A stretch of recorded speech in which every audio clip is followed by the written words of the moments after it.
Jim McMahon out for the season, shoulder surgery. Tom Zach will open, but we are also going to see a lot of this young man, Doug Flutie, we are told by head coach Mike Ditka. He played last week against Tampa Bay. He did really well. He threw the ball well, and he ran the ball well. But more than that, he seemed to take charge of this team, and we know all about Flutie's collegiate credentials. He is perhaps the quarterback that will take the Bears into the playoffs, and Mike Ditka would like to do that. He would like to have a quarterback for the playoffs, or one quarterback. But Al Michaels and I talked with him today, and I don't think he cares much about quarterbacks. Al, he's used 7 over the last 4 years, and I don't think he really cares whether he has one or not. I think the only thing Ditka cares about is taking a healthy defensive unit into the playoffs. The Bears seem to win every game by a score of about 13-10. Mike Ditka, who has taken this team to a 12-2 mark this season, and as far as the playoffs are concerned, the AFC is very complicated. We'll deal with that later. The NFC is relatively simple because we do know the 5 teams that will represent the NFC in the playoffs. And of course, you have the New York Giants at 13-2, and the Bears would have an identical mark with a victory tonight. Washington has clinched a wild card berth, and also they will be the host team for a wild card game the last weekend in December. Now, the Rams and the 49ers are also in the playoffs, and we will have the Rams against San Francisco, a Friday special for you at 8 Eastern Time and 5 Pacific. The winner of that game will get the following week off, and the loser is a wild card and will go to Washington. So the playoff picture is fairly well settled in the NFC, and again later on we will deal with the AFC, where only 3 teams have clinched playoff berths, and 6 teams are in contention for the 2 other spots. Meanwhile, the Bears against the Lions. In Detroit, where outside the temperature is about 35 degrees and inside it's warm, a sellout crowd. The blackout has been lifted, and Butler kicks off with a good kick taken at the 2-yard line, and coming back to the 10 and stumbling and hit down at the 12 is Herman Hunter. And here comes Long. Chuck Long spent 5 years at the University of Iowa. He could have opted for the draft in '85. Instead, decided to stay in school one more season and led the Hawkeyes into the Rose Bowl. Gary James is a good-looking rookie out of LSU. Jones is the veteran fullback. Chadwick is their top wide receiver. And the guys up front, Dorney has moved from tackle to guard and is doing his usual good job. And Lomas Brown, the left tackle, has had a good year. And so the crowd very much into it with a new quarterback and new hope for this 5-9 team on 1st and 10 from the 13, and he'll go right to the air. Under some pressure, going deep, slightly underthrown and batted away. Jeff Chadwick was open momentarily, but was double covered, and Vestee Jackson got a hand on it. Al, it was just 5 years ago that we watched a quarterback come on, named Hipple, Eric Hipple. The first play of the game in his first start was just like this to Leonard Thompson, only it was complete. That was against the Chicago Bears. Hipple, with his first start, went on to have almost 400 yards passing. He threw for 4 touchdowns, ran for 2. We might be expecting a little too much for that to happen with Chuck Long. Different Bear team altogether. Crowd watching the replay wanted a flag. 2nd down, 10. Lions from their own 13-yard line. Against the Bear defense, the stingiest in the league. Carl Bland goes in motion, and a good hole for James, who takes it out to the 24-yard line. And that's a 1st down. The guys up front, Hampton, McMichael, Perry, and Dent. The great linebackers. Wilson is back after his 1-game suspension for forearming Lewis Lips. Marshall scored a TD in the last game against Detroit. And the secondary, Richardson and Jackson, and then Dewerson and Fensick are the safeties. In that first game, the Detroit Lions played the Bears tough. They lost 13-7, but also in that first game, Mike Singletary, the great linebacker, did not play. Bland in motion from the 24-yard line, and James again out to the 26-yard line. Stopped by Otis Wilson and also number 99, Dan Hampton. And it'll be 2nd and 8. As we watch the Bears defense, and of course you probably follow them this year, they are different under Vince Tobin, the new defensive coordinator that replaced Buddy Ryan. They are not so, what could you say, helter-skelter. They do not move people around so much. Dan Hampton has become a much better defensive end, not having to move around. He stays over on that left side, and he's had a very effective season. Ditka, talking about his defense, said they were less daring and more consistent, to sum it up. 2nd and 7, as Long appears to check off after looking over the defense. And the big rush is on, and the pressure is put on by Steve McMichael, forcing Long to dump off incomplete.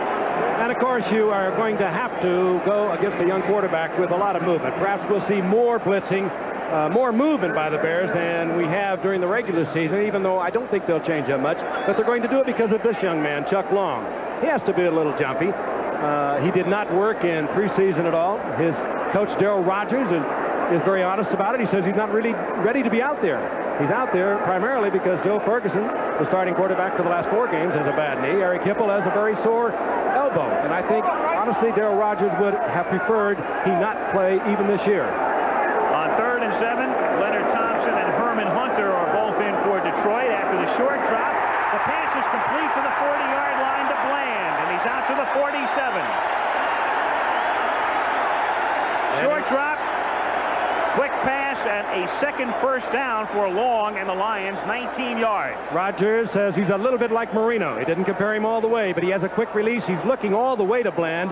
You'll have to get rid of that because that pass deep downfield, you do not want to totally keep your eyes on one receiver. Here comes Bland, the former free agent. He's looking. Zone defense back there by the Bears. Gets in the gap, and a well-thrown ball by Chuck Long. So the Lions, who started this drive at their own 13, have moved out to the 46. I want it back. James and Jones are the running backs, and that is Jones, the 4th-year back out of Florida, the big fullback, short yardage specialist and more, and a good receiver.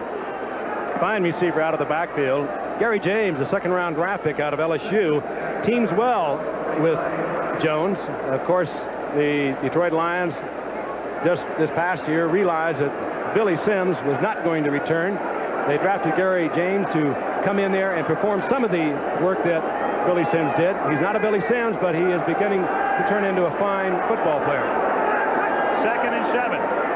Long, short drop again, and incomplete, intended for Jeff Chadwick. Richard Dent put the pressure on, and it's 3rd down and 7. The thing that will trouble Chuck Long is that he has not seen a real live defense for any length of time. He's worked out in practice. He's worked out against his own teammates who give you the look of the Chicago Bears, but the timing is totally different. When you're out there with the real live folks and they are breathing smoke, they are talking to you all the time, and they're going to do that. You get the Dan Hamptons in your face, the Richard Dents in your face. If you keep your cool, it's kind of remarkable. If you do well, that's going to be even more remarkable. If you're great, that'll be amazing. Look at him. They're trying to shake him. 3rd and 7, and no chance. Dave Duerson on the safety blitz, and Duerson leading the league's defensive backs in sacks with 6, and that's number 7. They work as such a team, all by design. It looks helter-skelter. No one in that gap, no chance, and no way that the block could be made by the back. Duerson beat the block. He is having a superb year. You mentioned the sacks, Al. He also has 6 interceptions. He's turned into an absolutely tremendous professional. So Lou Barnes, who ran a kickoff back for a touchdown last Sunday against Tampa Bay, with Jim Arnold to kick. Fair catch is called for, and he lets it bounce, and it just does make it into the end zone. And so Chicago will take over with Tom Zach at the helm. The Bears at their own 20 early in the 1st quarter. Probably Tom Zach again at the beginning of the 2nd half, and then Flutie to wrap it up. And it's Tom Zach and the Bears who take over at their own 20-yard line. Bears have had trouble scoring in recent weeks until last week, when they rolled up 48 against weak Tampa Bay. But they kept winning twice by 13-10 and once by 12-10. And Neil Anderson is in the starting lineup, and it's Anderson who takes the pass, and the 1st-round draft choice out of Florida gets out to the 23. So they split Anderson to the right for a 3-yard gain, and it's 2nd down and 7. Having it all wrapped up in the Central Division, I think we are going to see a lot of Anderson, the rookie first-round draft pick that just caught that football. Thomas Sanders in his second year. They're explosive backs, as Ditka told us earlier this morning, and they would like to perhaps give Walter Payton a little rest. The problem is, now Walter doesn't want to come out of there. And it's Payton who is the sole setback in this formation on 2nd down and 6. Anderson goes in motion, and Payton's first carry of the night is a gain of about 4 to the 28-yard line. It'll be 3rd and 2 as James Harrell, the inside backer, makes the stop. It's Anderson's first NFL start. Gold and Ortega outside with Moorhead, the tight end, and the offensive line. And that's an offensive line that has not yielded a sack in the last 4 games, and the NFL record is 5, so they can tie that mark tonight. It's an offensive line that also has provided the blocking for the #1 rushing team in the NFL into tonight.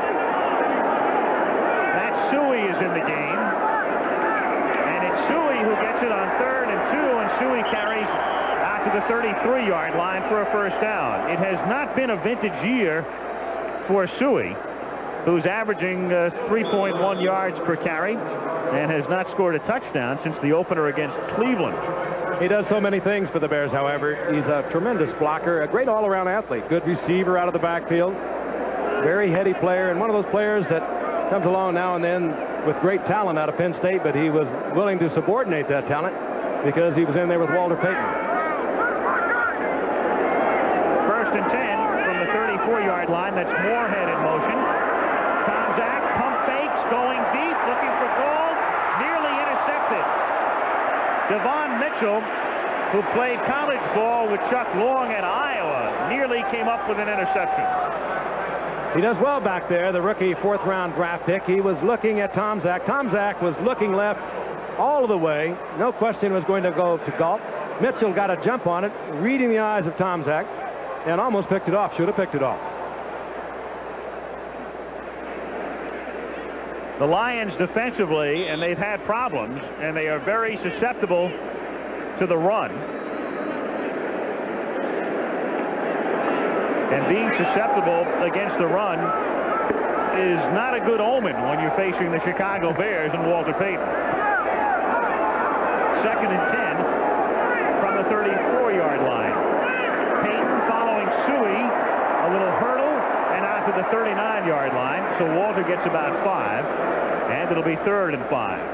Running right, and we'll see a lot of that on the part of the Bears tonight, because if there is a weakness in the weakness of Detroit, and you hit it, Al, they are 26th in the league against the rush. Over on that left side, Jimmy Williams, perhaps their best linebackers. We look at the front 3 that turned into a front 3 a year ago. Jimmy Williams, their best linebacker, has been out for 6 weeks. They lost Bobby Watkins, who would have been the force man on that last play early in the season with the sprained arch. So we'll see a lot of the Bears running right, and they like to do that anyway.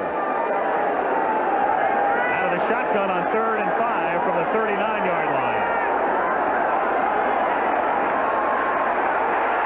Tomczak lofting it, and Payton comes back to make the catch at the 30. No, he doesn't. Incomplete at the 34-yard line.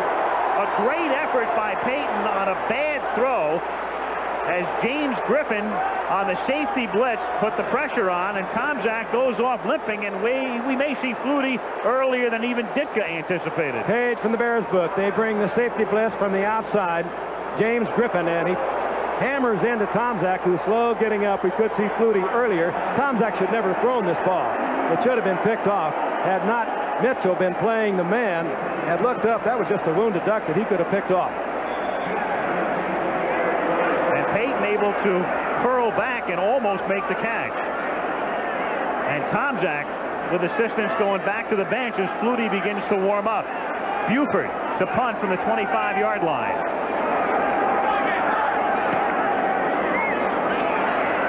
Pete Manley makes the catch at the 20 and is tackled back at the 15, and that's Neil Anderson, who hasn't played much offensively this year, but he's been a terror on special teams. What a great play by Anderson, the rookie running back. And Flutie is warming up, and I'm quite sure we'll see him on the Bears' next series. The play that took Tomczak out of the game Full blitz by Detroit. They brought safety man James Griffin. Curtis Green was also there, number 62, and Tomczak is on the sideline at the moment, and they are looking at his right leg, and I think it is the right ankle. Much concern now for Tomczak as Detroit gets the football. 8:02 to play. First quarter at Pontiac, Michigan. No score.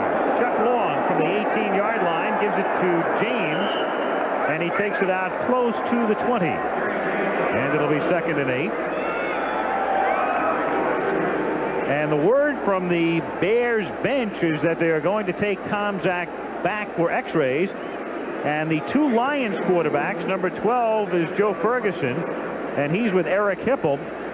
Both have been injured, but both are healthy enough to play. Not so for Tomczak, who's going back for x-rays. So it'll be Flutie on the next series. 2nd down, 8. Detroit from the 20-yard line. Pressure again as Long shoots one over the middle and out to Jimmy Giles, the tight end. He stopped by Fensick and Dewerson. And Giles has been a boon for Detroit. When Tampa Bay cleaned house and they got rid of Giles and Kevin House and Ron Springs all in one fell swoop, Giles becoming available and picked up by Detroit as Tomczak gets a ride back to the dressing room. Chuck Long once again showing a lot of cool. Remember, he only had 4 plays into the night. He knew he was going to get hit, and he was hit by Otis Wilson as he delivered the ball. He had to wait until Giles uncovered, and he did it like they'd been out there many years. 1st and 10 from the 29-yard line. Long throwing complete to the 41 of Chicago to Jimmy Giles, and a nice little move by Long, stepping back, floating out to his left, and throwing in essence against the grain to Jimmy Giles. 2 catches in a row and a Detroit first down at the Bears 41. And you saw it, he was off balance. That has to represent a very strong arm. Giles put a good move on too. He had a deep pattern that had been called, and he pulled it up and gave Long the target, and he was able to hit it. Lions at the Bears 41-yard line with 6 minutes to go in a scoreless first quarter. Bland and Thompson are split to the right. James the tailback and Jones the fullback with Bland in motion. And James inside the 35 to the 32-yard line for a gain of 8. Gary James played at LSU for the last 2 seasons, however. He was not their feature running back. Dalton Hilliard was, and James was a wing back for the most part. You saw the speed, though, and he does have great speed, great quickness, too. Played for Arnsparger down at LSU. Tough kid, 2nd-round draft pick, and Detroit traded up to get him. They wanted him, of course, with the loss of Billy Sims, anticipating that perhaps Billy was not able to come back. And he's had a fine year, over 600 yards into tonight. He is so very quick. 2nd and a short 2 with Bland in motion. James again tries to go to the outside, and a good play by Wilbur Marshall to make sure he had no room at all. Marshall, in the last game between these 2 teams in Chicago, came in and forced a fumble after a sack, picked up the fumble, and went in for a touchdown. They have such great linebacking. Marshall, Singletary in the middle really is the soul of the defense. He calls the defense's changes off, reads the defenses, knows it so well. He plays with such a high out there, Singletary. And then, of course, there's Otis Wilson. They play in such perfect concert with that down 4 line. 3rd down and 3 from the 34-yard line. There they are. Long, incomplete. Got rid of it in a hurry as Jimmy Giles was the intended receiver, and it was that safety blitz again with Dewerson forcing the issue. Long knew it was coming. His eyes, I'm sure, were big as dollars.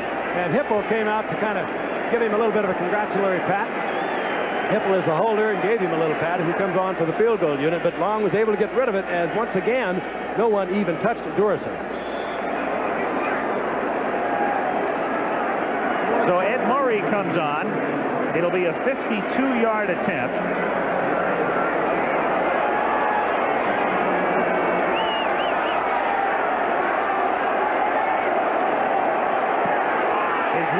this year, 50. This one is long enough and good. And for his career, he's at 50% from 50 yards and further.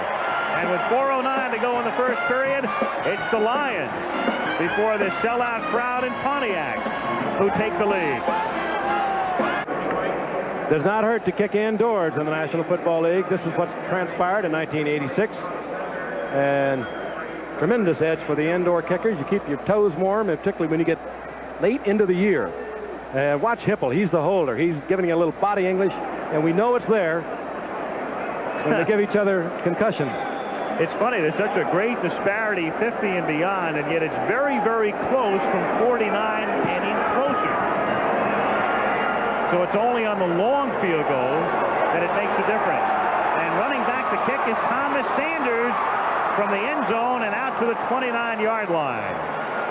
And Doug Flutie. And who would have believed this 8 or 9 weeks ago when Flutie was somewhat unemployed, in quotes, and property of the L.A. Rams. And almost sparked a rebellion when they signed him. And, of course, Jim McMahon said we didn't need him in the first place. Ditka said he didn't care what McMahon said about it. They have that kind of little infighting that has taken place throughout the entire season for the Bears. But here he is. Doug Flutie performed well last week. Had one long completion and a touchdown pass to Walter Payton, and he ran for one. 1st and 10 from the 29-yard line. And Flutie to throw a screen, and Payton can't hold on. The pass a little high. Flutie was pressured, and his first attempt is an incompletion thanks to the great charge put on by Angelo King, the outside backer, number 92. Let's take a look at it. What you have to do with the Doug Flutie, and Dale Rogers was very candid about it, the head coach of Detroit. You have to bring your outside men upfield. You can't let him get outside because at 5'9", he is very effective outside. Mike Ditka, quite frankly, when you talk with him, even though he won't say it straight out, I think his preference would be that Mike Tomczak develop a little faster. I think he still has reservations about Flutie, particularly the 5'9" height. But he did say, you don't throw over these guys anyway. You throw between them, and no one has done it better than Doug Flutie. 2nd and 10 from the 29-yard line. Flutie complete to Dennis Gentry, and Gentry gets rolled out of bounds at the 37-yard line by Demetrius Johnson, number 21. Of course, Flutie was the celebrated signee of the Generals, played there in the 1985 season, 9 games, broken collarbone, never really had an opportunity to show the great talent that we all witnessed when he was at Boston College. He's a very cerebral young man. He puts a lot of work into a football game. He'll come in on an off day. As you can see, he has the same birthday as Mike Tomczak. That's unusual, but he puts that extra effort into it, and he is very bright. 3rd and a long 2 from the 36-yard line with Gentry in motion. Payton takes the pitch, and Payton works his way out to the 39.5, which should be enough for the first down. Stopped by Mike Coper, number 55. Now over 16,000 yards. Unbelievable. Remember a few years ago, 3 years ago, we were talking about would he ever be able to catch Jim Brown at 12,312? No one thought that was going to be possible. And he just keeps extending the lead. He's only 32 years old, and tonight was his 167th consecutive start. Durability, no question. Desire to play. He's had it forever. The fact that he has made that many starts, that to me is the most remarkable thing. And enough for the first down out at the 39-yard line. And so Payton and the Bears at their own 39 in this improbable scenario. As a Bears fan, who would have thought early on this season that in the middle of December, Doug Flutie would be the quarterback. Tomczak would be having his leg x-rayed, and Jim McMahon would be in a hospital bed in Southern California after shoulder surgery on Friday. And it will be a number of months before McMahon can resume throwing. 1st and 10 from the 39-yard line as Flutie throws and incomplete, and he had Gentry open. Gentry had found the opening, and Flutie tried to rifle it there, but errantly. 2nd and 10. Gentry was wide open. He got into the gap, got into the seam right there, and Flutie had all the time in the world. He probably is just a little pumped up at the moment. And as you can see, well overthrown Gentry. Also, he had underneath that Walter Payton, who would have had yardage for a first down, but you saw Flutie also shaking his head. It was one he knew he should have had in there. The dapper Ditka, who has guided his team now to an incredible mark over the past 2 seasons. The Super Bowl last year, a 12-2 mark this year. Sanders in the game. They split him to the right on 2nd and 10 from the 39. And Flutie throws it over the middle, complete to Sanders, and Sanders into Lions territory to the 43 and a first down. That is the other dimension that Flutie will give you that Tom Zach does not. He is a superb athlete. He's a good running back. He read the blitz. He knew who was going to come open. Now look, Tom Zach probably would have been nailed there. Flutie was able to get away from it. He had the strength in the arm to get the ball downfield, and he got it down there for the completion. Going to Sanders. That was a good effort. And it is the special thing that he adds. Lions on top, 3-0, 2:20 to go. First quarter. The Bears at the Detroit 43-yard line. Suey in motion. Payton gets the handoff. And James Harrell, number 58, in on the tackle. Harrell playing with a very heavy heart. His brother was murdered in Tampa 3 weeks ago. Ironically, the week before, the Lions went to Tampa to play the Bucks, and he played in that one and has played in the subsequent games. In fact, led the team in tackles last week. But a very difficult year and extraordinarily difficult circumstances for that man. 2nd and 4 at the 37. Payton gets 2 to the 35. It'll be 3rd and 2. Stopped by Eric Williams, number 76. Another Jim Brown mark is in jeopardy. One more and on the ground, and Payton will put his name alongside that of the former Cleveland Brown. Any NFL record that was accomplished in shoes is in jeopardy as far as Walter Payton is concerned. Bears trying to lead the league in rushing for the 4th consecutive year. It'll be interesting now to see what Mike Ditka and Eddie Hughes, the offensive coordinator, will let Flutie do on a 3rd down and almost 3. Will they let him throw? He's going to change it off. I told you, he's very bright. He's changing it off right there after reading the defense. Into the air, and he sidearms one for a first down to the 24-yard line. Flutie hitting Dennis Gentry, and that's another Chicago first down as Flutie has let them down inside the Lions 25-yard line. He's bright, he's quick, he read that absolutely perfectly and knew he was going to have the man open. And the other thing that happened a short while ago when the Detroit Lions came with their blitz. They tried that the first 2 times he was in a passing situation. Flutie got away from it both times, and they are literally going to drive Detroit out of that. And then you get a confused defense. You don't know how to react to it. But when you have athletic skills that Doug Flutie has, you can really give a lot of gray hairs to a defensive coordinator. He's tough to get back there. That's Eddie Hughes, the offensive coordinator on the left, as Flutie talks to both Eddie Hughes and Mike Ditka. This ABC Sports exclusive is being brought to you by Chrysler, driving to be the best, and Plymouth, where the pride is back. Chrysler Plymouth, we're working together to be the best. Silverdome, Pontiac, Michigan. Most famous appliance in America. Well, he used to be known as the refrigerator. He still is, of course, but double door nowadays. It has not been a terrific year for him, and thus he's almost back to being just plain old Bill Perry for the moment. I don't think he ever left that. He was so refreshing to handle everything that happened to him over the offseason. Meanwhile, as the second quarter begins, Chicago at the Detroit 23, Lions on top 3-0, and on first down, the pitch to Suey, who takes it to the 20, and that's the 10th play of this drive, which started back at the Chicago 29 as we look at the numbers through the first 15 minutes. Couldn't be much more even, except the scoreboard where Murray made the difference with a 50-yard field goal.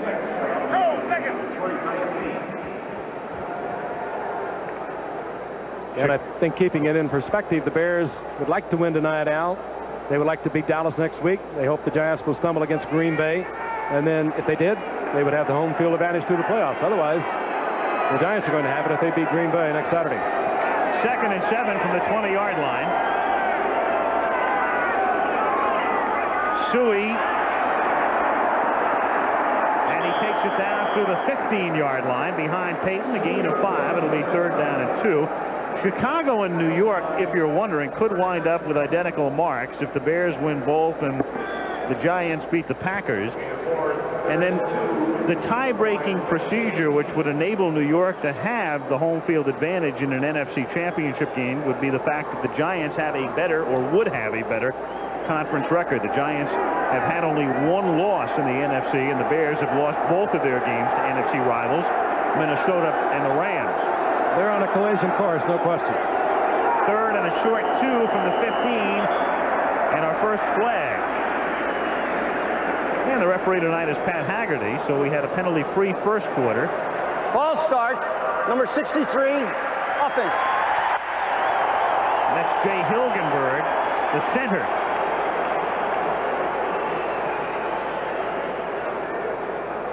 The brain trust that he used in there, the offensive coordinator. Ditka, the tight end, Moorhead.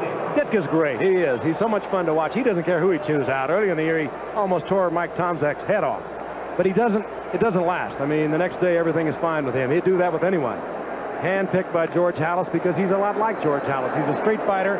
He'll take you on anytime you want to go, but he's straight, he's fair, and that's what football players like to have from a head coach. Meanwhile, as you saw, the Bears with difficulties, and when they get deep down, as evidenced right here, on the handoff to Payton on a play that never begins, but there is a penalty marker down at the line of scrimmage at the 22. Illegal motion, offense. So let's see what the Lions want to do. If they take the penalty, it's 4th down, and the Bears will bring on Butler. Illegal motion, right tackle, declined, 4th down. Take the play, make it 4th down, and Butler comes in to attempt this field goal from the 32-yard line. Van Horn was guilty of the last infraction. Steve Fuller, who would now be Flutie's backup, is the holder.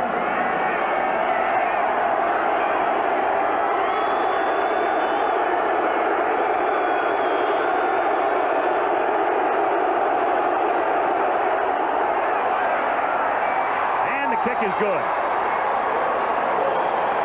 So the Chicago drive, which started at their own 29, winds up with a field goal, and we're tied 3-3 with 12:39 to play in the half. The Silverdome in Pontiac, Michigan, sold out tonight. May Chuck's reign be long. A salute to their new quarterback, a man who'd taken only 4 snaps prior to tonight, and he's getting ready to come out for another offensive series as the Lions receive this kickoff from Butler with a game time 3-3. Herman Hunter takes the ball at the 1 and brings it out to the 17-yard line. Detroit 1st and 10. And we've got a busy week, and we've got a couple of real big games. Friday night, Candlestick Park in San Francisco. The winner of that game wins the NFC West. The loser is a wild card and has to go to Washington to play in the wild card game the last weekend of December. Special time, 8 o'clock Eastern Friday. And then on Monday, in a game with big ramifications in the AFC East, the New England Patriots and the Miami Dolphins. And New England can win the AFC East if they win that game. And the Dolphins hanging in there by a flipper. By the end of a flipper. Give them a fin. 1st and 10 from the 17-yard line as James Jones, and a penalty flag goes down, and thus we had a penalty-free first quarter, and already now 3 flags here in the opening stages of the second period, and this one is holding against Detroit. Well, we got a moment, just say a little word of congratulations to Bill Parcells and the Giants. You can look at Darryl Rogers in his second year, looking to accomplish what the Giants did this year, remarkably, or Joe Morris with his great year. Holding, number 70, offense. Penalty against Keith Dorney. Meanwhile, as far as the AFC concerned, as far as the teams clinching playoff spots are concerned, they're in green. The Jets have clinched at least a wild card berth. Denver winning the West. Cleveland winning the Central. The other teams in yellow, all 6, are vying for the 2 remaining spots. And everyone should beware of Cleveland. Words of Mike Ditka. 1st and 18 after the holding call from the 8. Long pitching it to Jones out to the 14-yard line. It'll be 2nd and 12.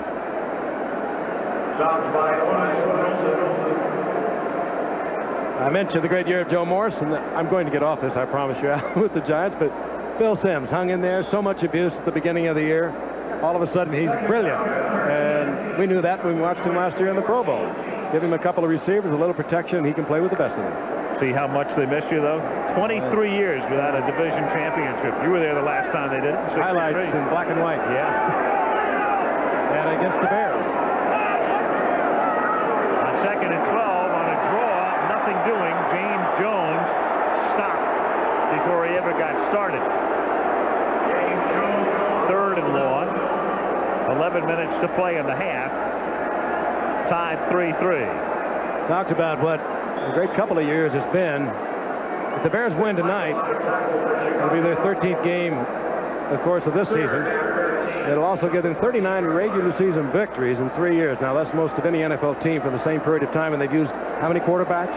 Half a dozen? 7? 7. I told you, Ditka doesn't believe in that quarterback theory much. And Flutie would be number 8 if he starts next week at Dallas.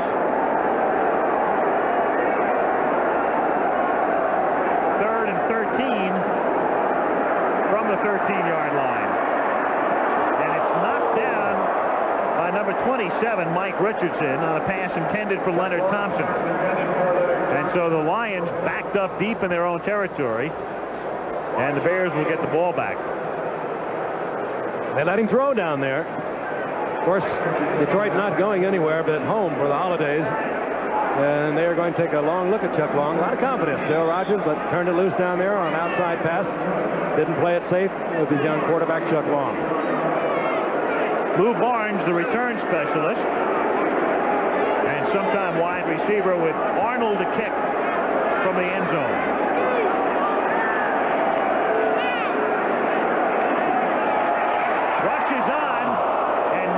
Blocked, and a short kick that bounces out near the 45-yard line, and Thomas Sanders came charging in and may have grazed it.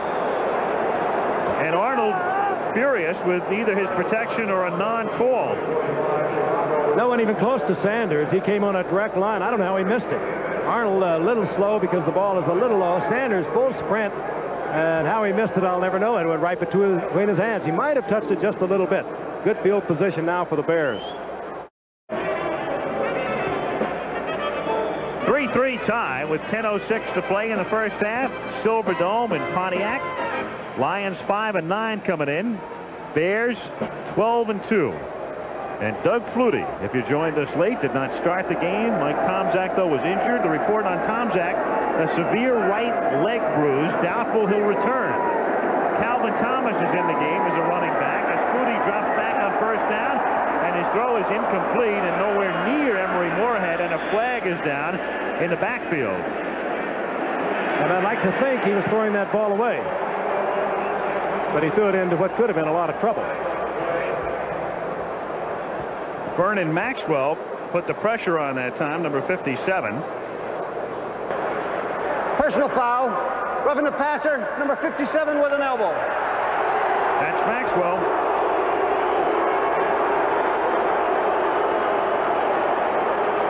A big one, and it does hurt. No reason for that. He was in there, could have pulled up on it. And that is a big penalty. Instead of 2nd and 10 at the 45, it's at the 30, and it's 1st and 10. With Galtson wide to the right, or wide to the left, and Neil Anderson into the game wide to the right.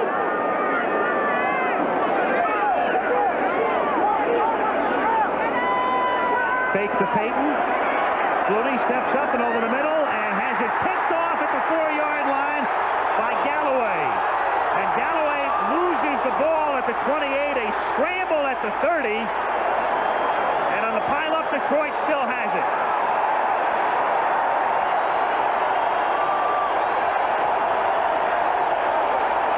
And so Flutie rifling one. Bruce McNorton winds up with a fumble recovery after the interception and run back by Dwayne Galloway. Flutie tried to squeeze it in to his tight end, who was double covered. Reitman was working down the right side, number 80, bottom of your screen. A lot of time for Flutie. A step back up. Thought about running, I think. Pulled it down and tried to ease it in there off the fingertips of his tight end and right into the hands of Galloway, who gets the interception. Now he'll cough it up when he's hammered out at about the 25-yard line. Ball is loose, mad scramble for it. And it was Bruce McNorton who comes up with it. So the Lions have it at their own 30-yard line with 9:42 remaining in the first half. And Chuck Long from his own 30-yard line. Meanwhile, Ditka in conference with Neil Anderson. One of those explosive backs he talked to us about, Al. Number 1 draft choice out of Florida, but right now he would be number 3 behind Peyton, and perhaps the delay here because of the look from above. It appears, or it did to me watching with the naked eye here, that the ground may have caused this fumble, and this could be the reason for the stoppage here. If it did, then the ball would be spotted back at the 25-yard line. That's Anderson in on the tackle. That, of course, is the only thing that will be affected where it's spotted, because the Bears scrambled for it, lost it, McNorton recovered for Detroit. Right. Detroit will have the ball. The question is, will they have it at the 25 or at the 30? That's the only reason for the delay here. The old playing surface cliche. It cannot cause a fumble, and he did have the ball.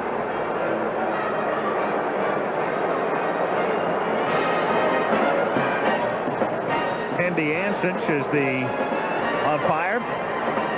Nick Skorich is the replay After official. further review, the ball will be spotted on the 25-yard line. So what Skorich has ruled upon reviewing that replay was that the ground did indeed cause the fumble, and the ball is at the 25-yard line, and that's Nick in the sweater vest. Oh, former head football coach, been around a long time, and you know they're getting a lot of glitches out of this thing. Got one more game to go, and then into the playoffs. Took a lot of hammering in the early part of the season.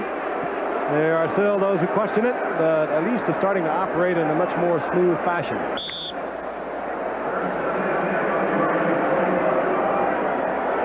First and 10. Detroit at the 25-yard line. Chuck Long, the rookie out of Iowa, in his first NFL start. There's the harassment. Long, backside pressure, throws complete to Gary James out to the 31-yard line for a gain of about 6. It'll be 2nd and 4. Again, pressure. Dan Hampton, as Chadwick, the Detroit Lions premier receiver, is limping off the field. He represents much of their receiving capabilities. Now there's a quick look they give you. Gary Finsick jumped in and out, number 45, and has to shake up a youngster who has not seen this kind of intense heat. He's only worked against his own people with the exception of 4 plays, and it was Dan Hampton, number 99, that is, as it often is, coming in from the left side. Now they work on Chadwick on the right side, and a fine receiver he's turned into over the years. Came up as a free agent 4 years ago from Grand Valley State. They didn't know much about him when he came in. All of a sudden, he had much more speed than they ever dreamed he had. They timed him originally at Grand Valley State at 4.9, but he got here and he was about 4.6. And thus the 12-year veteran Leonard Thompson comes in to spell him. James, nice little cutback.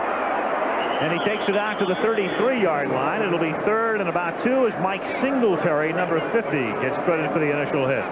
Good move by James. He just danced number 55, Otis Wilson, right out of his sneaks. Singletary trying to win another trip to Hawaii. Would there be any question? Pro Bowl 87, which will be played on the 1st of February. Meanwhile, Manley and Hunter come in. Hunter is their third down specialist, number 36, a man who caught 6 passes last week in Pittsburgh. 3rd and 2 from the 33. Here they come again. And Long gets it off, complete to Bland, and a first down at the 47-yard line. That's what you give up if you can read it and you can get just a moment of time to get the ball into the air. Good move by Chuck Long. He knew what was coming. And it gives you always the single coverage as Bland is lined up against Bessie Jackson. Jackson, of course, is counting on the pressure, counting on the rush of Chuck Long. The Detroit offensive line gave Long just enough time to deliver the ball, and Jackson was beaten by Carl Bland. You don't even have to throw it well when you get that single coverage. That ball wasn't thrown well, but when you're playing man for man, you have to concentrate on the man, and you often don't see when the ball is arriving. Long is 5 of 10 for 96 yards. 1st and 10 at the Chicago 46. Jones. He takes it to the 40-yard line, a gain of 7. A nice little drive here for Detroit with a game tied 3-3. Jim Morrissey and Gary Fensick in on the tackle. Detroit, as they did in the first game when they lost 13-7, is playing the Chicago Bears very tough. James Jones, one of the tougher running backs you're going to find, too. Just explodes when he turns the corner and turns it upfield. He can make the defensive backs wince when they come up to hit him. Big, about 230.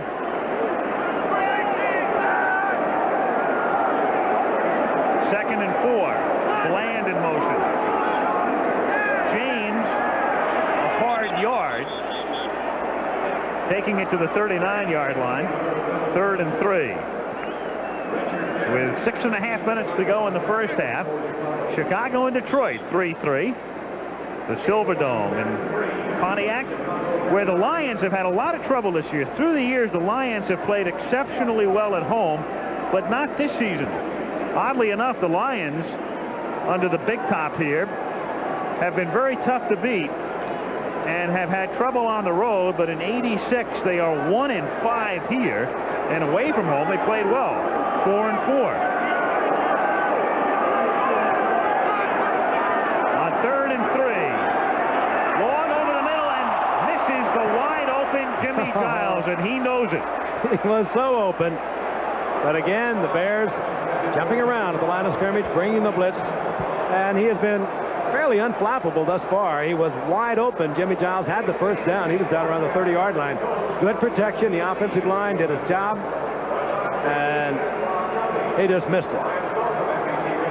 Those are the ones you can't miss to keep that drive alive. He even smiled about it. And the Lions will not opt for what would be a 57-yard field goal attempt. Murray's career long is 54. Instead, they'll punt. Barnes back at the 10. Arnold to receive the snap at his own 46. This time Arnold has blocking. And the kick floats inside the 5 and bounds into the end zone. And the Bears will take over at their own 25-37 remaining in the first half in Pontiac. 3-3 tie. Silverdome, Pontiac. Doug Flutie leading the Chicago Bears with Tom Zach, a severely bruised right leg and not expected to return, though the x-rays were negative. And Doug 3 for his first 6. From the 20, game tied 3-3. Payton starts this drive with a 2-yard gain. Flutie last week, Frank, was 2 for 7. Bob Verdi in the Chicago Tribune had this lead last Monday. Not since Dustin Hoffman chased down Mrs. Robinson and her daughter has one man created so much commotion for completing 2 passes in the same afternoon. The lead of the year. I wonder he does floating in the pool. He's about as short as Dustin Hoffman, too. Talk about that. Short doesn't always count. Eddie LeBaron was short. 5'7". And I like to say 5'7.5". But then my wife Kathy says I'm 5'5.5". She said, yes, I am. the 22-yard line as Flutie throws complete to Gold and a first down at the 37-yard line. Stop by McNorton and Johnson and a gain of 15. And what does Jim McKay, our colleague, say? I don't know what Jim is, somewhere around in there, Flutie's size. Perhaps he said, but I'm a man of ordinary stature. Exactly. That's what he told Jackie Stewart once. Who was another man of ordinary stature. Right. But you know how much our pal McKay loves to interview Willie Shoemaker, don't you? Oh, yes, talking right down on his nostrils, eating peanuts off his head. Some people are sensitive about it, but not Flutie. Not Shoemaker either, who won a big race at Hollywood Park yesterday. From the 37, Flutie throws, and it's complete to Goff, and he first down out at the 48-yard line. If you don't cover it, I'm going to come back and give it to you again. Plays, of course, called by Eddie Hughes, a former Giant player. There he is, the gray-headed one, and he's just given it to him right there, word of mouth.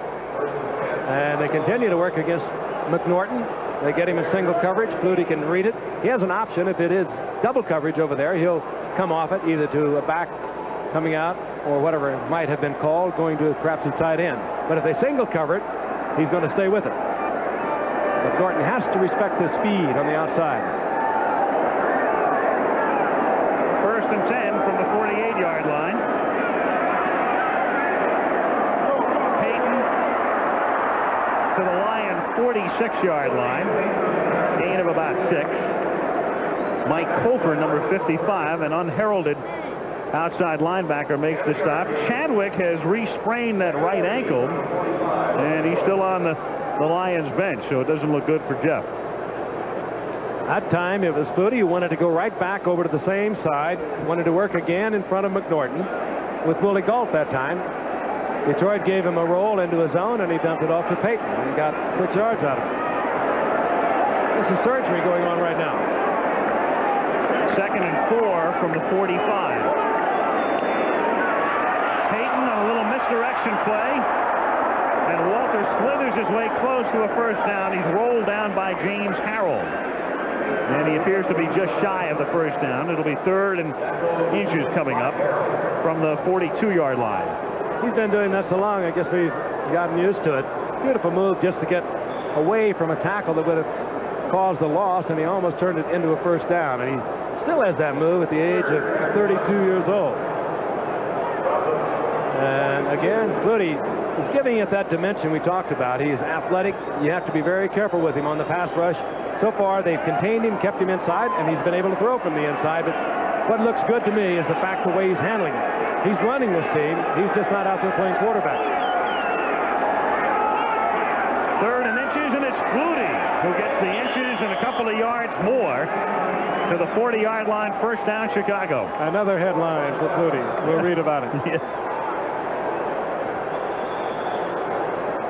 Last week, those two rushes, one of them resulting in a touchdown, and 2 passes on back-to-back plays, resulting in another touchdown to Payton after a long completion to Goff. You know, he looks small at Boston College, as I remember, but he looks like a dwarf in there.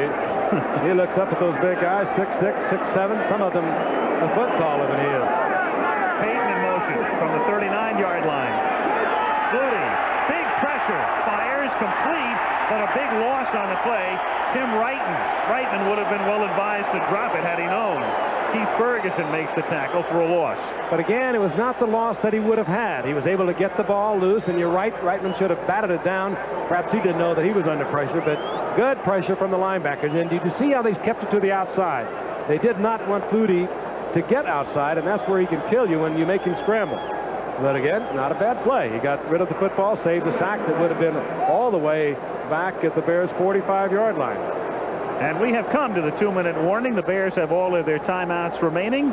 Tied 3-3 in Pontiac. IBM presents You Make the Call. Danny White of the Cowboys passes to Tony Hill, who catches the ball in midair, is hit in midair, and then loses the ball when his head and shoulder hit the ground. Now, you make the call. Is this a fumble or an incomplete pass? What call did you make? For a legal catch, the receiver must maintain possession when he hits the ground. Therefore, this is an incomplete pass. 2 minutes remaining in the first half. A 3-3 tie at Pontiac. I suppose the score and the game to a certain extent, so typical of the black and blue division, and so typical of the way the Bears have been playing football this season. Second down, 14. Should be a blitz down for Detroit, but I know they have to be concerned with Flutie's ability to get away from it. They show it, but they back out of it. From the 43, and they only come with a 3-man rush. Flutie has it knocked down by Curtis Green, number 62. And it'll be 3rd and 14. And Flutie, with the ball near midfield, able to go over between plays and get the first-hand scoop from Ditka. Flutie got to the outside, but he was confronted right away with Curtis Green. They're playing him well. And again, Curtis Green is not an exceptionally tall football player. The Flutie tried to come back against it. Good play by Curtis Green. Flutie, I don't think, even saw him.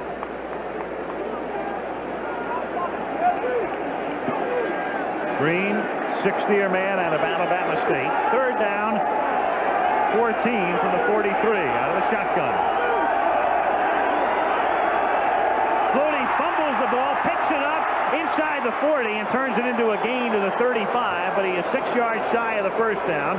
Tackled by Maxwell, and you're looking at about a 52-yard field goal attempt. Exactly. At least he gave Mike Ditka the option. He can put Butler out there now and go for a reasonable field goal attempt. Had he not been able to do that, it would have been there would have been no chance whatsoever for the field goal. And now there's consideration over the sidelines, and timeout has been called. Flutie will go over, and there will be a brain trust over in the Bears sideline. 1:26 to go in the half. Bears on the 4th down and 6. The ball at the 35-yard line have decided not to attempt a 52-yard field goal by Kevin Butler. We know, Al, that he can kick that distance. We saw him in Green Bay in our game do that. What it could be is Mike Ditka has decided that he does not want to go with that kind of field goal from that distance with 1:26 remaining in the half. When you kick a long field goal, the trajectory is lower. Consequently, the opportunity to block it is much more there. And so Flutie comes up in the shotgun on 4th down and 6 from the 35-yard line. Sends Gentry in motion. Steps up, pressure, sack at the 39. And the Lions take over, and Curtis Green gets the sack, and that's the first sack against Chicago in the last 5 games. I look again, and Detroit continues to pressure Flutie now. Nowhere to go outside. Looks in downfield at the tight end. Well covered. Credit the defense. They did a good job on it, and they corralled Flutie out at the 39-yard line, and Detroit has a couple of timeouts remaining. They have 3 timeouts remaining, and they have 1:20 on the clock, and they can think big. So the Lions from their own 40. 1:20 to go in the half. Chuck Long, the quarterback, the rookie out of Iowa, the #1 draft choice. And they start with an inside give to Herman Hunter. A flag goes down. That's only his 3rd carry of the season. Hunter, the 3rd down specialist, and the guy who catches a lot of passes but rarely runs with the ball. And they try to cross up Chicago. Face mask, number 72. That's Perry. Perry just couldn't get his hands on him, reached around in front of him and got a hold of the mask. Take a look at it again. You'll see it from the reverse angle, I think, a little bit better. There's Hunter springing loose. Perry spins him around. He releases on it. Not a flagrant violation. But the big man could not get to Hunter. He is big. 1:12 now in the half, and it's 1st and 5 from the 45. Showing blitz again, and they get out of it. Long to Jones. And Jones has the first down, getting to the 49 and stopping the clock at 1:05. Keep in mind, too, the Lions, with Long, the rookie quarterback, are still minus their big wide receiver, as Chadwick is on the bench with the sprained ankle. So it's the longtime veteran Thompson and the 3rd-year free agent Bland. Field goal kicker, Eddie Murray. Good. We know from 54 yards out, that's his best. So the Lions need to get down somewhere near the 35-yard line. Flag is down. Backside pressure. Pass complete after the 45 to Pete Manley, but a flag down at the 49. Richard Dent putting the pressure that time on Long.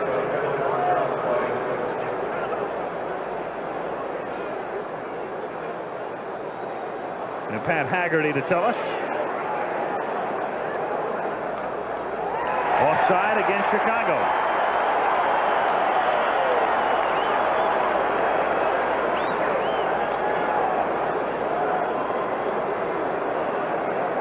Clock stopped with 57 seconds. And the Lions have all of their timeouts remaining. I'll repeat, the Lions are playing the Bears tough. They played them tough in the first game. Lions losing 13-7. Jim McMahon did not play in that game either. Or he did play in that game, but Mike Singletary didn't play, which is one of the key elements of the defense that the Lions are facing tonight that they didn't face in that game. Take it. 1st and 5. Detroit at the Chicago 43-yard line. Here they come. Long has it deflected and intercepted. Richard Dent, or almost intercepted. Duerson couldn't hold on to it. Dent was the man who forced the issue and forced the errant pass. Good pickup by the Lions. Now they pick up everybody. Watch at the bottom of your screen, however, Dent. It's a rollout. They just kind of forget about Dent for a moment. They fan back on him, try to get him with Dorney, but with great athletic ability, he's around Dorney, gets around the block, deflects the ball, and Duerson was concentrating on staying in bounds. He'll look at the yard marker first and tries to stay in there. He wasn't that close, but it cost the interception. And it keeps the Lion drive alive on 2nd and 5 from the 43. Long for Thompson. Makes the catch at the 20-yard line. Hey, that's pretty. Is he juggling it, though? They rule it a completed pass and a 24-yard completion. And take a look here. Remember, both feet have to come down inbounds after he has possession. As he works, Jackson turns him completely around. Both feet have to be in bounds, and he also cannot be juggling the football. One, He's got it. He's got it. And the beautiful part about that, Chuck Long had almost disappeared behind his own blockers who were pressured right back into his face, and he was able to get that pass off. 1st and 10 inside the 20. Dent chasing Long again. And the pass is out of bounds, and a flag goes down as Long got hit on the far side. Wilbur Marshall was there for the personal foul. Dent is going to be exhausted if they keep that kind of rollout. They just put a fan back blocker on him, and he's into a full 30-yard sprint. The personal foul will give Detroit great field position. 36 seconds remaining. The passer, number 58, defense, first down. They protect those quarterbacks. Rightfully so. They've been disappearing like flies. Mike Ditka sure is not very vocal about it. I'm sure he doesn't like it either. Darrell Rogers watching his team now. 1st and goal inside the 9. 36 seconds remaining in the first half. Tied 3-3.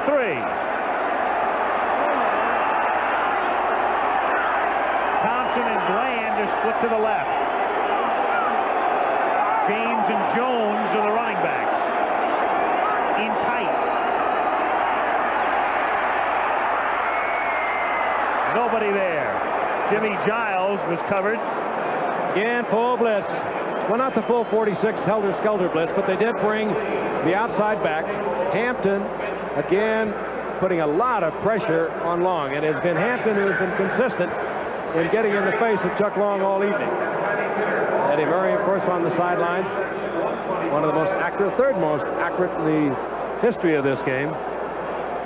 And he's had the luxury and privilege of playing at least half of his games every season right here in the calm and the quiet of the Silverdome. That helps. He's already kicked the 52-yarder tonight. It's second down and goal from inside the 9. Bland in motion. Keep it on the ground, and James goes nowhere. Stop for no gain. Lions take a timeout. They still have 2 remaining. It'll be third down and goal from the 8. And so Long over to talk it over with Rogers. I know they have to be pleased with what the youngster has done already. I said it before, he did not come to training camp. Contract problem. By the way, that's Hipple on the right, Eric Hipple, who has a very sore elbow, offering his input to the offensive coordinator down there, Bob Baker, standing alongside of head coach Darryl Rogers. Meanwhile, Friday night, it's the season finale for the Rams and the 49ers, and with the Rams leading by a half game in the NFC West, that game is for the NFC West title. Loser a wild card. Winner winning the NFC West is Chadwick with that sprained ankle. Appears to be done for the night. Monday night next week, that's the final game of the regular season, the last game of the 1986 NFL regular year, and a big one. New England can win the AFC East. Miami is barely alive at the moment, and they will know whether they're alive or not after Sunday's games. But Miami, with Dan Marino yesterday throwing for 5 touchdowns and beating the Rams in that overtime thriller in Anaheim. We'll see that at halftime. Remarkable tournament round by Miami this season. And of course, the one on Friday night, the Rams and the 49ers.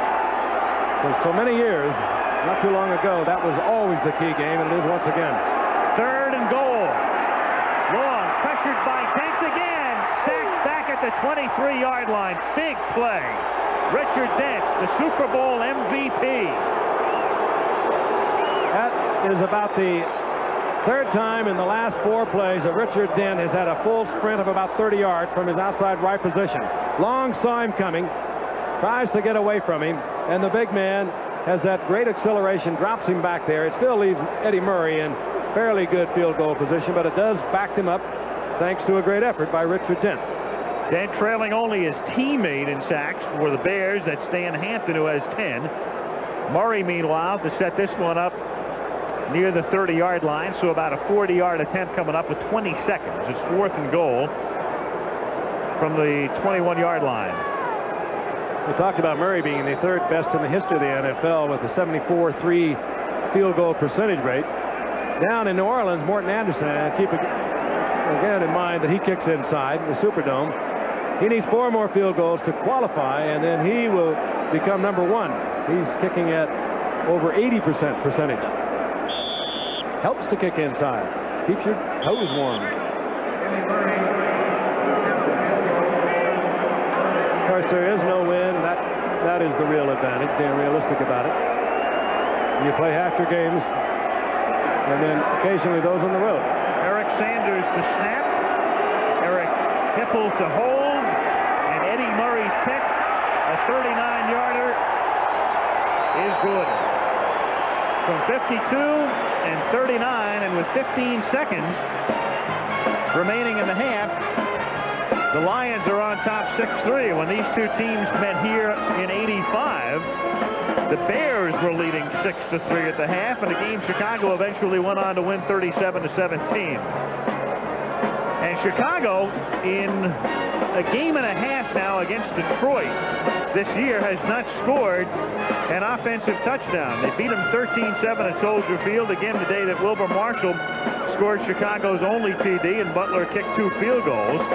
And they've been shut out as far as touchdowns are concerned tonight. Interesting talking to Mike Ditka today as we had a quick look at him. And he volunteered, unsolicited at all, to say that Tom Landry, his estimation, was the finest coach in this game.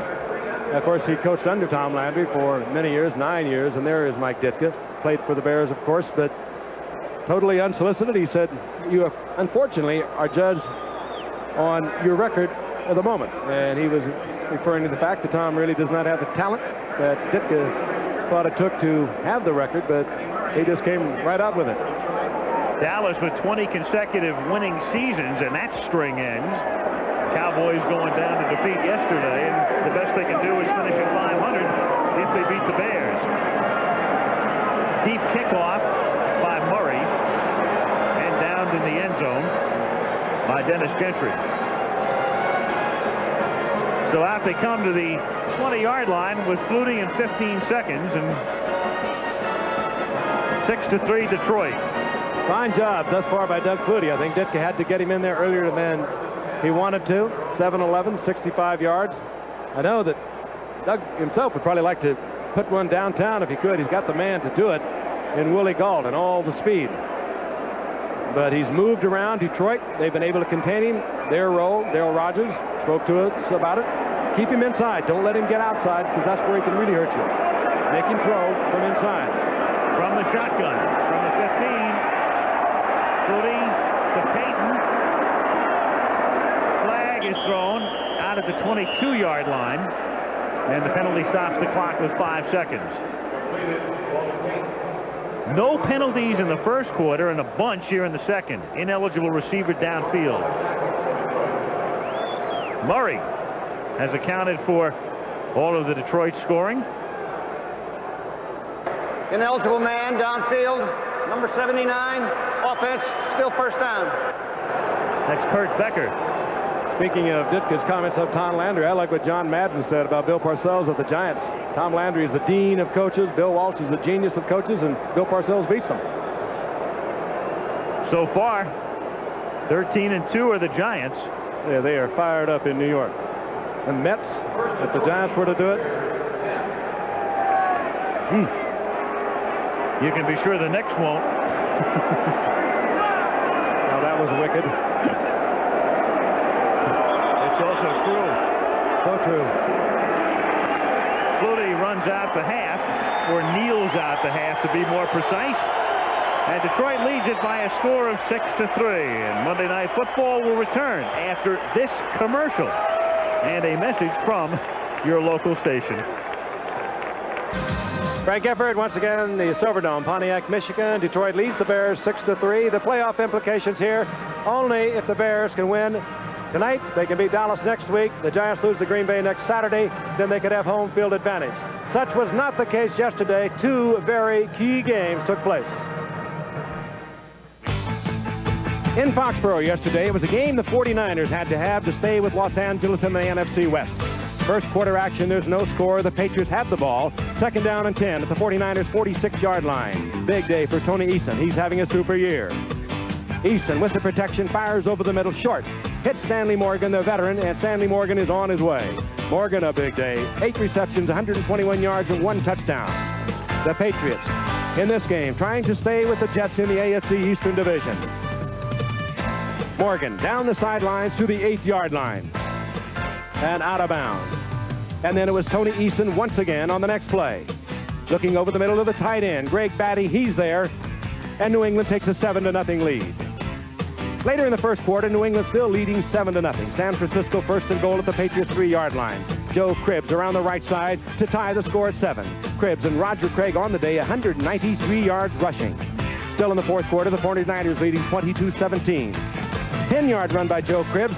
The 49ers win it when they had to. The final score, San Francisco 29, New England 24. The showdown with the Rams Friday night in San Francisco. And we'll be there. Meanwhile, the Rams could have taken the Western Division of the NFC yesterday, but it turned out to be a record-setting day for Miami Dolphin quarterback Dan Marino. Look at those numbers. But the record, a 7th career 400-yard game. Second quarter action, the Rams leading 7-0. The old flea flicker. It strikes once again. Marino with a lot of time. Mark Duper is wide open, 69-yard touchdown, one of 5 touchdowns on the day for Marino, who now has 41 on the season. Still in the second quarter, Miami leading 14-7. It's Marino looking for his other mark, Clayton. He's beaten Gary Gray for a 43-yard touchdown, one of 4 receptions for 84 yards on the day for Clayton, and it gave Miami a 21-7 lead. Not a bad day for the Rams' Jim Everett. Miami still leading in the third quarter, 21-7. Everett is back and looking. Henry Eller down the sideline, beautifully timed pass, 19-yard touchdown. And the Miami Dolphins lead was cut to 21-14. Everett once again with the Dolphins leading 21-14 on 1st and 10. Everett, a perfect strike to Kevin House for an apparent 23-yard score. On the field, the officials did not call the play a touchdown, but replay officials reversed the decision, and the Rams had tied the score at 21. Then in overtime, it was tied at 31. The Dolphins had won the toss, had moved down the field, and Dan Marino wasted no time, looking once again to Mark Duper. An acrobatic catch in the corner of the end zone, and Miami defeats the Rams 37-31. The Dolphins stay mathematically alive for a wild card. And on Friday night, we'll be in San Francisco for the Rams and 49ers. The winner there takes the NFC West. The loser is a wild card. Special time, 8 o'clock Eastern time. And then on Monday night, we'll finish off our season in Miami as the Dolphins take on the New England Patriots in a game that New England must win if they are going to win the AFC East. And that one's going to rattle pro football fans, particularly on the West Coast. Remember the old days when they used to almost year in and year out decide the conference or the division when those two teams met. Funny the way it's turned around, too. The Rams and the 49ers met in week 2 this season. It looked like Joe Montana's career was over at that point. He had undergone surgery. Jeff Kemp was the quarterback. Steve Bartkowski quarterbacked the Rams. Mike Lansford won the game on a last-second field goal. Rams won it by a score of 16-13. Now they're both in, thanks to Minnesota losing yesterday to Houston. But the loser of that game has to go to Washington. The loser of that game has to win 3 games to get to the Super Bowl, win them all on the road. The winner at least has a week off, an extra week to prepare, and wins the NFC West. And, of course, the Miami game, Miami's still alive. We mentioned earlier, mathematically alive by a flipper. Remarkable turnaround by Don Shula and the Miami Dolphins. They suffered through so much at the middle of the season. As we look at Chuck Long, the young quarterback out of Iowa, he's performed rather well. But of course, New England in that Miami game, our final game of the season, Monday, December the 22nd, well, they have to win, and they know that. That should be quite a football game. So we'll be with you Friday, and then we will be with you again on Monday. And we'll be back in Pontiac after this message from our local stations.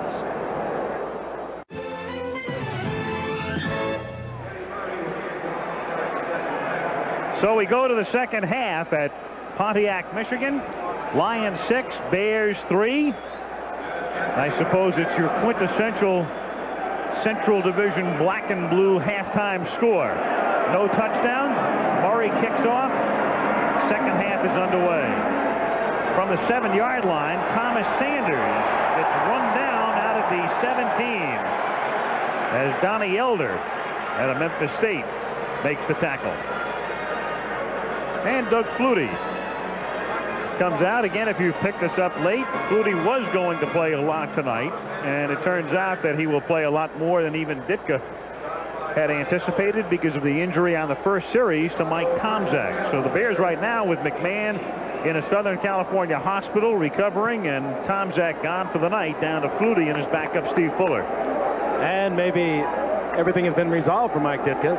He was trying to decide who would be, Flutie or Tomczak through the playoffs. Could well be Flutie all the way. Make the Suey. Ball is loose at the 11-yard line, and the Lions had it.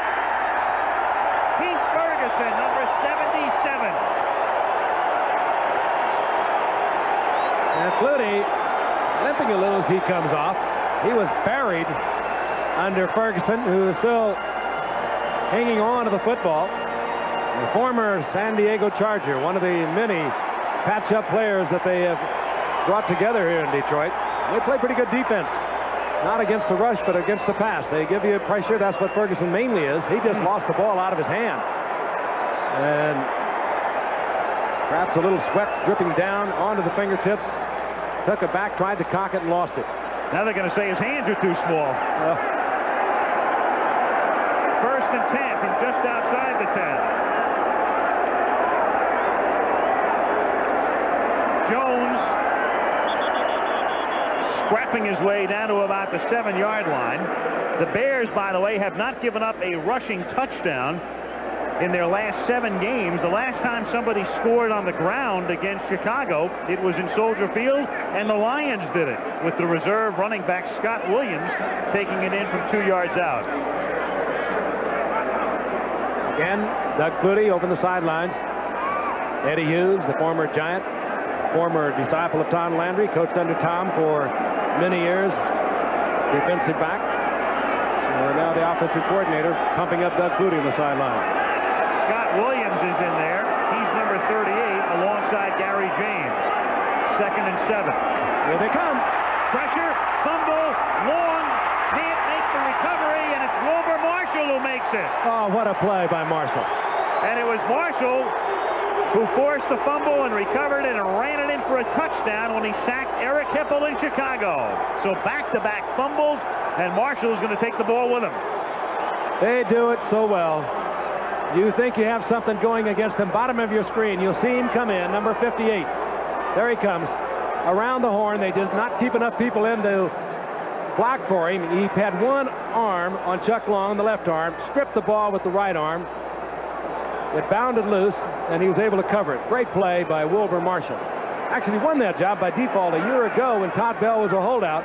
They have not been able to get him out of there. And thus the second half begins with back-to-back turnovers, and Matt Suey gets wrapped up after a short game. Keith Ferguson and Mike Colford double team him. I said Todd Bell, he was a holdout last year. It was Al Harris who held out, a Pro Bowl defensive linebacker for the Bears. Along with Bell, they held out all season. Wilbur Marshall got the job, and he turned into a superb linebacker, and you saw a great effort a few moments ago. This is how the Bears win it. They're not pretty, they're just effective. Second down 8 from the 25-yard line.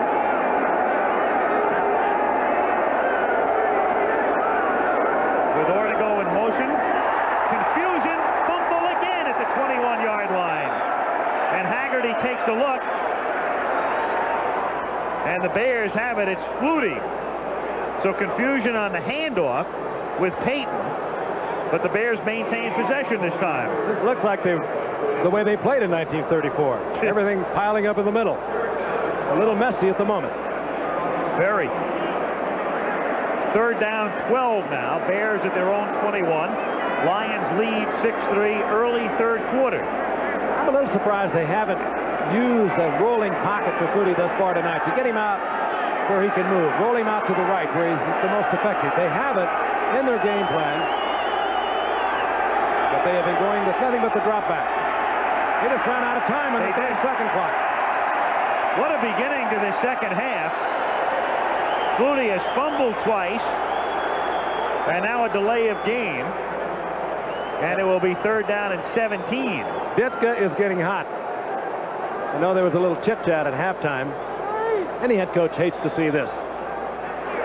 Personnel problems, getting a play in late. And it puts you in deep trouble down there now. Galt wide left. Ortego wide to the right. Suey and Payton, the setbacks. Suey, nothing. Fourth down. That's your basic old conservative play. You can do that when you have the #1 defense in the league. Don't do anything that's going to hurt you. Don't hurt your quarterback, Doug Flutie. Don't let him throw an interception. Perhaps get himself down a little bit because he looks like he's going to be the man to take the Bears into the playoffs. Don't get yourself hurt. Bring your punting unit on. You got a good punter. Let him kick away and then count on your defense. They've done it before deep down there just a few moments ago.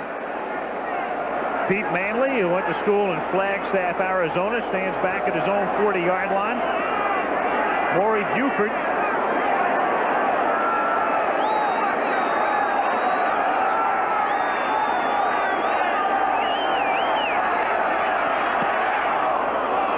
Good deep kick. Manley backing up.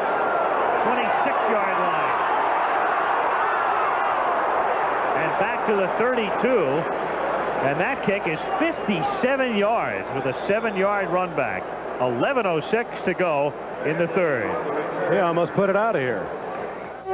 The Silverdome in Pontiac, Michigan. They came close to selling it out by the deadline, and then some local car dealers bought the remaining 5,000 or so tickets, and the blackout lifted. And 80,000 looking on here tonight. A lot of Bear fans, too, have come from, what is it, 5 or 6 hour drive? Depends who's driving. Hopefully, holiday season, everyone is driving a little carefully. If you're not, do.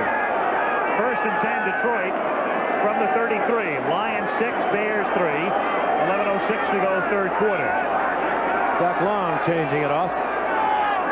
James Jones out to the 35-yard line. He's stopped there by Richard Denton at second down and 8. I don't know whether the Bears had time or not enough to do it, but many times when they get a young quarterback, he takes a long time in changing the play. He's not very confident in doing it. He hasn't done it very often. Well, a linebacker like Mike Singletary can also, as Chuck Long reads the defense, he can change the defense.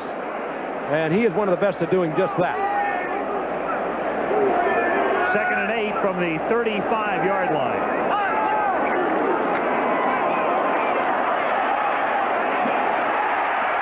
Thompson. And the 12-year vet out of bounds at the 47. Leonard Thompson, who caught Chuck Long's first touchdown pass against Tampa on a 4th down play 3 weeks ago. Mike Singletary came on the blitz. It was a good pickup. Had him settled pretty good right there. Those setbacks going at him. And it was Leonard Thompson with a good move against Vesti Jackson. And you almost have to think that Jackson is a designated hittee we're going to work on tonight, because when the Lions have wanted to throw the pass, they've always been working against him tonight. Gary James for a gain of 1 out to the 48-yard line. So they go with James, and a flag goes down for a late hit.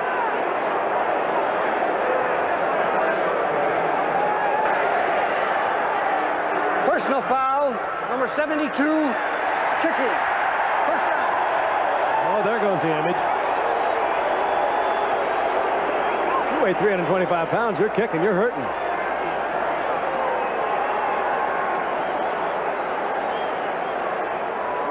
Great hit by Durison, by the way. He was not involved in that whatsoever, but it just, again, illustrates the kind of year that Durison has had.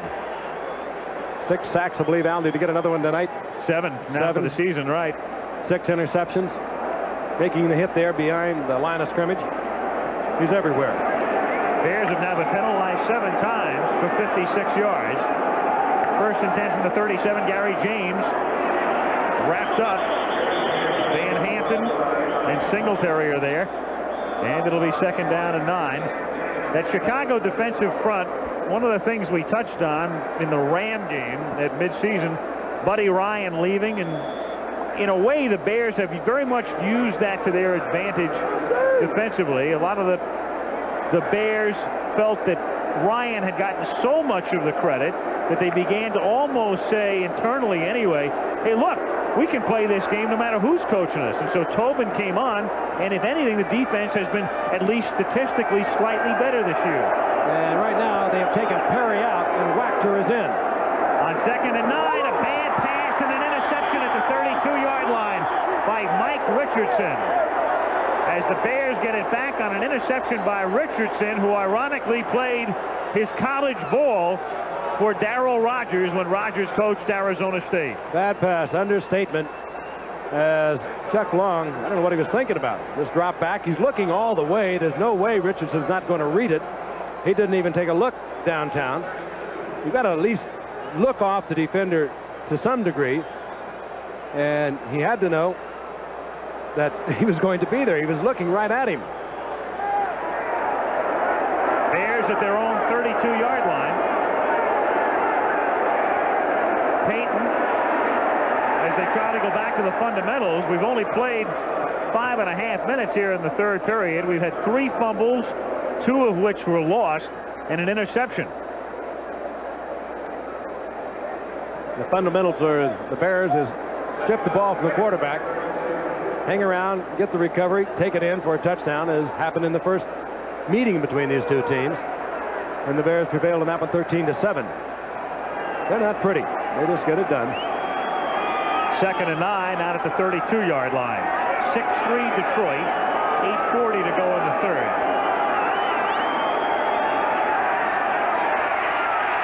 Flutie under pressure overthrows Suey.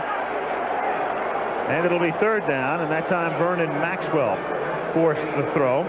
You go back and you look at some of the Bears' victories this season, Frank. 13-10 over Philadelphia.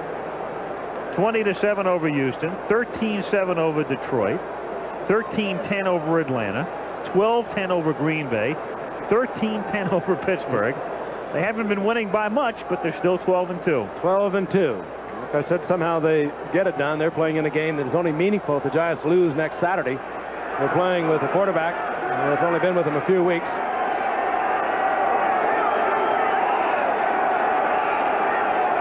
Third and 10 from the 32-yard line. Flutie with the moving pocket and signaling, and hit by James Griffin. Fumbling out of bounds as Griffin caught him from behind. That's the rolling pocket that we thought we'd see a little bit earlier, and unfortunately they had it called when there was a blitz on. Top of your screen is number 34, and that is Griffin. He got to Flutie once before, and he also was one of the key players in getting Tomczak out of the game. Flutie frantically trying to get his receiver to come back and give him some sort of an angle. He didn't do it. Didn't help Flutie at all, and the Bears are going to have to punt away. Lions are playing them tough. Gifford, who just got off a 57-yarder. Pete Manley back at his own 30-yard line. Not as long this time. An average kick fielded at the 33 by Manley. And he's run out of bounds at the 37. And the Lions will take over after a 42-yard punt with 8:12 to play in the third. Still no touchdowns tonight, all field goals. We have a moment. We're going to examine the AFC right now. The teams in bluish green, if your tint is working, are in the playoffs. The Jets, Denver, and Cleveland are in the playoffs. The teams in yellow, New England, Miami, Kansas City, Seattle, the LA Raiders, and Cincinnati are all still alive, but only 2 of the teams in yellow will go to the playoffs, and we'll elaborate as we go along here. 1st and 10 from the 37. Long gives it to James for a gain of 2. One thing that's pretty simple, New England and Kansas City are in the driver's seats. If New England beats the Dolphins, they win the AFC East. Even if they don't, if 2 of the 3 teams at the bottom lose this weekend, then they would still go as a wild card. So if New England wins Monday, they go in. If Kansas City beats the Steelers on Sunday, they are a wild card. If they lose, then the other scenario has to take place. 4 teams have to lose, but at least the Chiefs control their own fate. Remarkable with 1 game remaining. 2nd down and 8. Long throws, and it's incomplete, intended for Giles, and he was covered by Fensick. It'll be 3rd and 8. And while we're on the subject, again, New England and KC in the driver's seats because they control their own fate. Meanwhile, for the Bengals to clinch a wild card, they have to beat the Jets, and they need the Chiefs or the Patriots to lose, so they may not know their fate until Monday. As far as Seattle is concerned, they have to beat the Broncos on Saturday, and then the Bengals, Chiefs, and Patriots. Of those 3 teams, 2 of those teams would have to lose. So Seattle has a sort of a mediocre chance, but they have to beat Denver for any of these scenarios to take place. Can you repeat that a little later? Repeat after me. 3rd down and 8 from the 39. Long, too long. Intended for Bad read by Chuck Long, throwing into total double coverage. Had to see it. Meanwhile, just to finish up on the other teams, the Raiders need a minor miracle. They have to beat Indianapolis, and that wouldn't be a miracle, but then the Seahawks, Bengals, and Chiefs all have to lose. Chances of that are pretty remote. And Miami would have to beat New England on Monday night, but before that takes place, the 4 teams you're looking at the bottom of the screen would have to lose over the weekend, and then Miami would still be alive on Monday. Arnold to kick, Barnes to receive, and he lets it go, and that was an injudicious decision. You ever seen a happier punter? 60 yards. And that one will be in his VTR bank forever. Lions on top 6-3 at the Silver Dome in Pontiac, Michigan. Al Michaels and Frank Gifford. Same site in which 84 points were scored on Thanksgiving Day when Green Bay beat Detroit 44-40. Flutie and the Bears, who've had a rocky 3rd quarter, fumble again. Lions have it at the 5-yard line. Demetrius Johnson. Can you believe the way the Bears are playing here in the 3rd? And Walter Payton was the one who gave it up right into the arms of Demetrius Johnson. Sloppy 3rd quarter. The Lions have lost their last 2. They've lost 6 of their last 8, and they are making the Bears, a 12-2 team, look awfully bad tonight. never had possession of it. Flutie handing it off a little high. Harrell got a good pop in there, and the ball goes right into Johnson's arms. But can they get it in? They've been close to this position before. Johnson last week had 9 solo tackles, forced a fumble, and intercepted a pass. That one was just hanging around, and it popped right into his arms. First and goal, Detroit at the 4. Thompson split left and Bland to the right. For Thompson! Touchdown! Vesty Jackson again. I mentioned earlier, they have picked on him all night. Leonard Thompson may have lost some of it over his career, but with Chadwick out tonight, he's come on, and in his 12th year, has played very strong. There you see, bottom of your screen, man-to-man. He gave him a little look inside, Thompson did, to Jackson. Jackson bought it because you have to play up tight when you're down this close, and a beautifully thrown ball by Long right over Jackson. He never had a chance. He was beaten when Thompson gave him the look inside and broke it to the outside. Long throws the second touchdown pass of his brief career. Hipple holding for Ed Murray. And the kick is good. And the Lions are able to capitalize on yet another Bear turnover. Walter Payton fumbling. And then on the fade to Thompson from Long, it's Detroit on top by 10 with 6:56 to go in the third. Not a cool by Chuck Long once again. Had his man, laid it right over Vesty Johnson, who had bought the move to the inside by Thompson. And Detroit 13-3 over the Chicago Bears.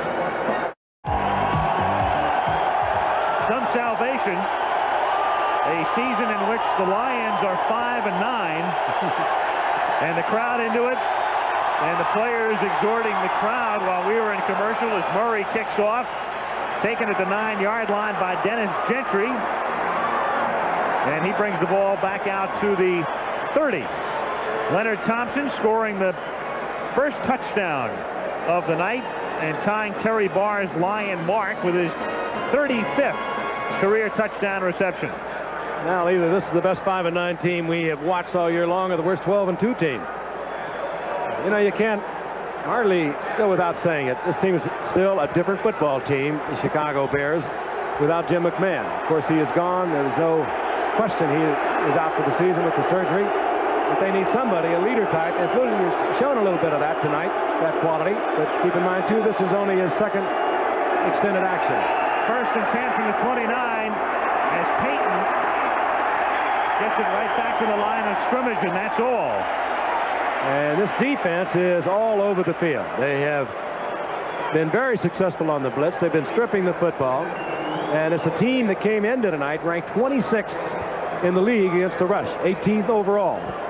And, you know, if you're head coach and you're heading for the playoffs and you're blowing an opportunity right here to stay alive for home field advantage, you've got to be upset with what you see going on out there.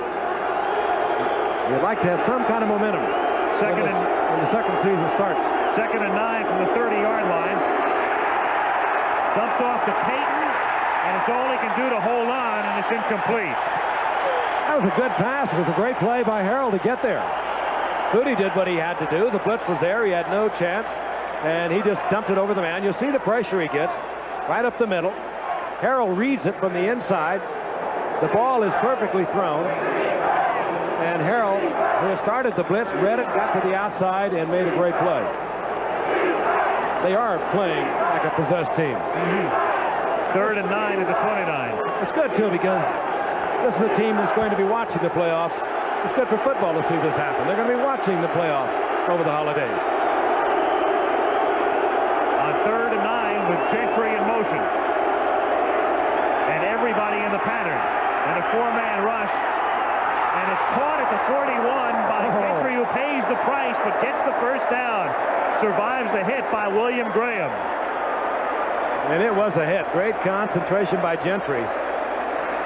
Graham unloaded on him. Flutie put it up there where wide receivers hate to have it delivered.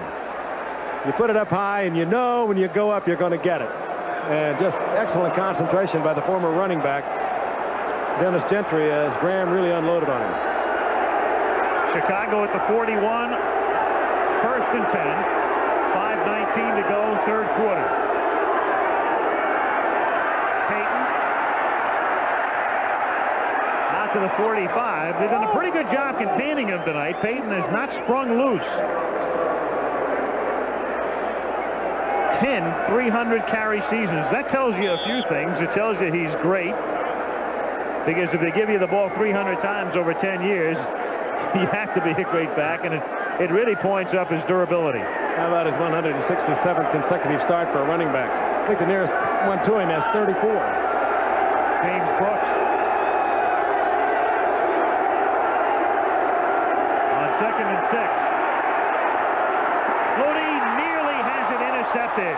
Should have been. Mitchell almost had another interception intended for Willie Gault. Gault was open, and Flutie just had to find a place to deliver it. Again, it's pressure, though, by that front line and the linebackers of Detroit. Now watch Gault.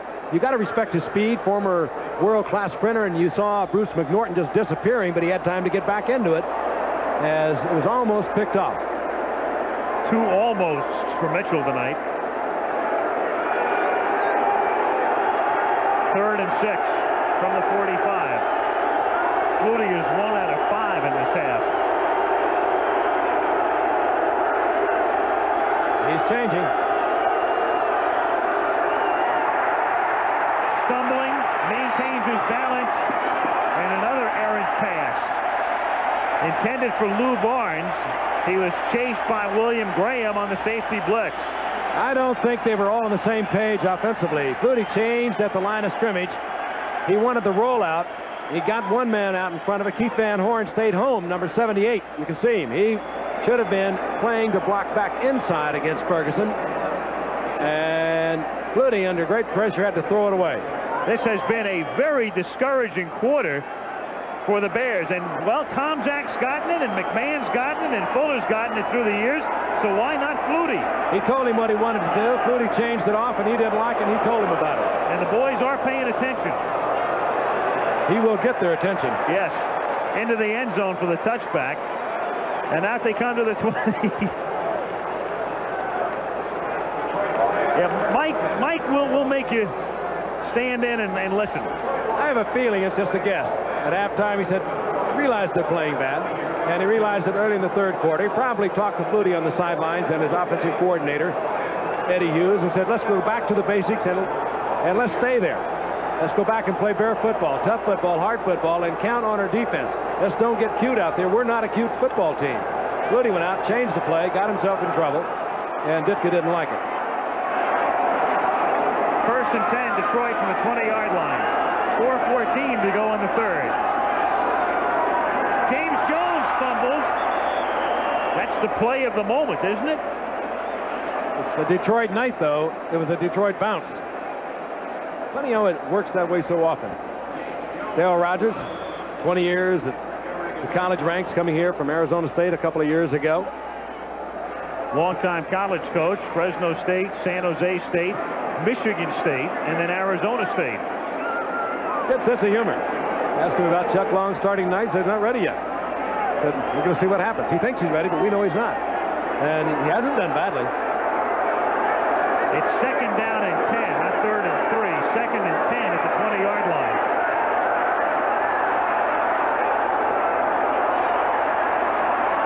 Jones, he takes it out to the 27. James Jones, if you're wondering, he is not the same James Jones who played with the Dallas Cowboys a few years ago, but he is one of a dozen Joneses in the league. And then he plays in the same backfield with Gary James. Are there more Joneses than Johnsons? Well, you can call me Lou. Steve Hurt, Mr. Univac down there, has got us an all, what is it, an all-Williams team? There's an all-Johnson and Williams team, which we can discuss as we move along. Missing only a center, and the Giants' backup is a Williams, providing that. 3rd and 3 at the 27-yard line. There's a harassment. Dempsey, 45, stepping in. Chuck Long running out of time, and the 30-second clock had to use a timeout. And that's what you do. You harass the young one. And it'll be 3rd down and 3 after this first Lions timeout of the second half. 2:38 to play in the 3rd period. And we can tell you that on ABC's Wide World of Sports this Saturday, and note the special time at the bottom, 4 Eastern and Pacific, 3 Central, Pernell Whitaker in his hometown of Norfolk, Virginia, in action against Alfredo Lane in a good lightweight fight. And America on ice with world champion Debbie Thomas, world and Olympic champion Scott Hamilton heading a great figure skating field. A special holiday treat for you this Saturday on Wide World. Jim McMahon's taking a little too far. McMahon operated on Friday and still recovering, and he'll have his arm, his shoulder in a sling for a period of time, and then it will be several months before he's able to resume throwing.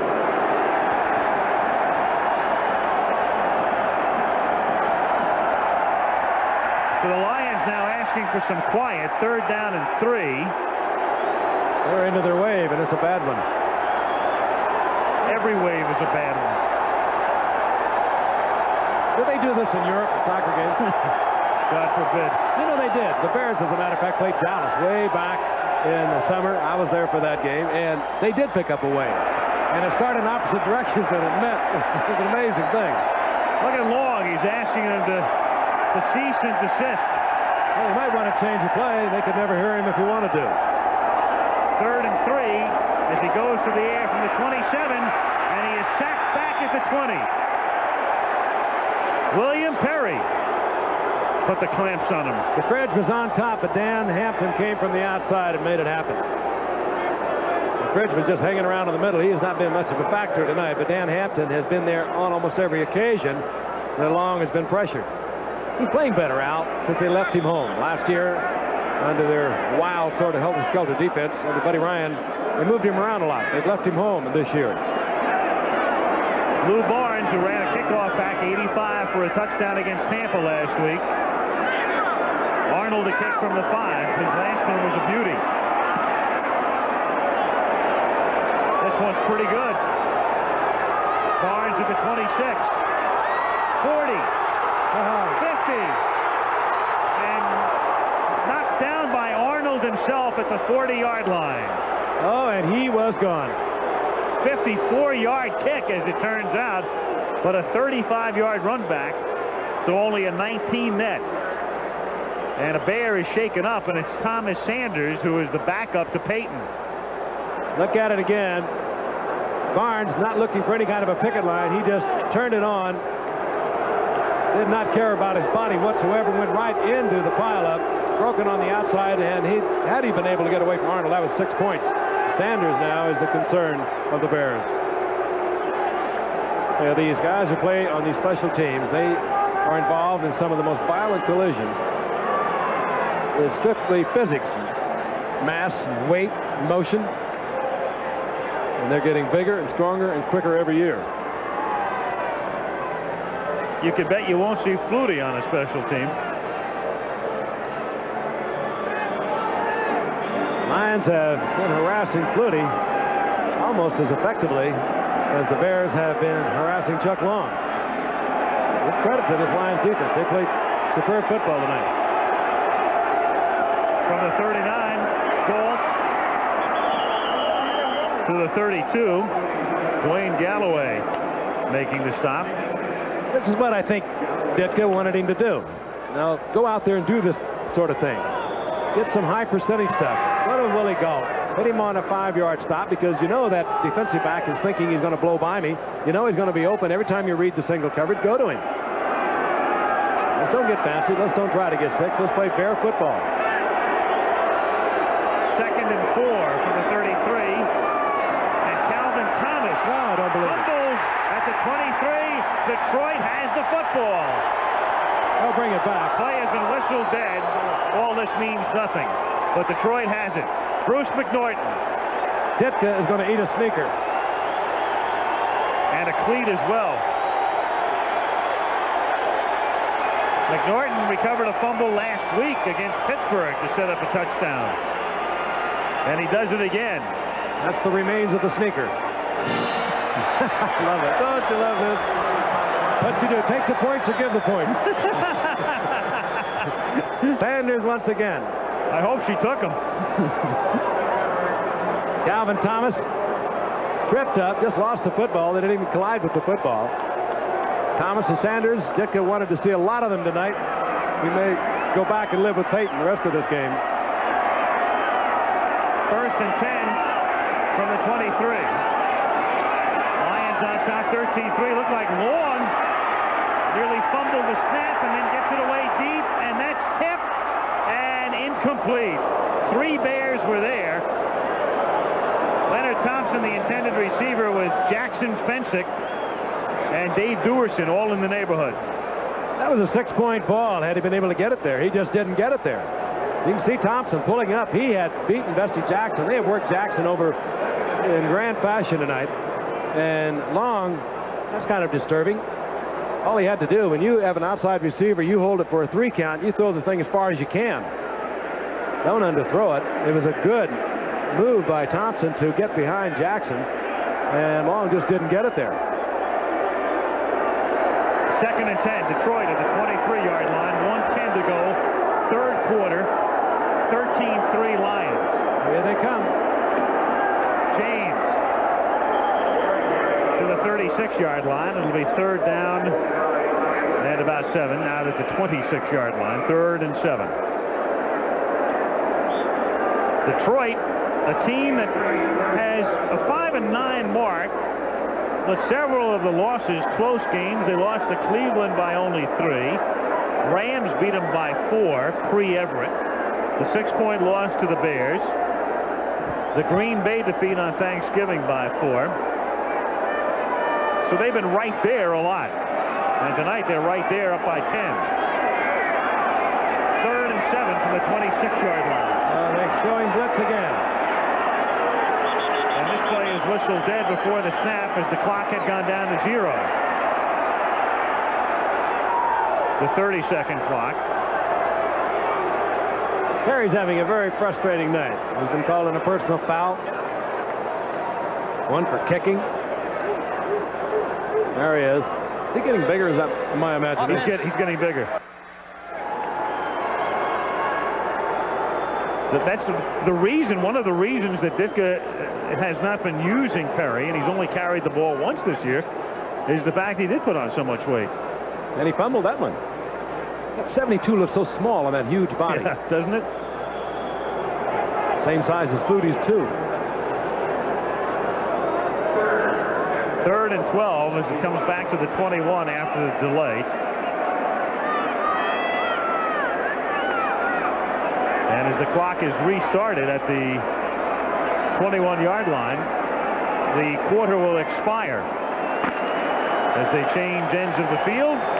And Long in his NFL debut and his club on top 13-3 as we go to the 4th, and we'll be back after this message from our local station. Wednesday. Mistletoe.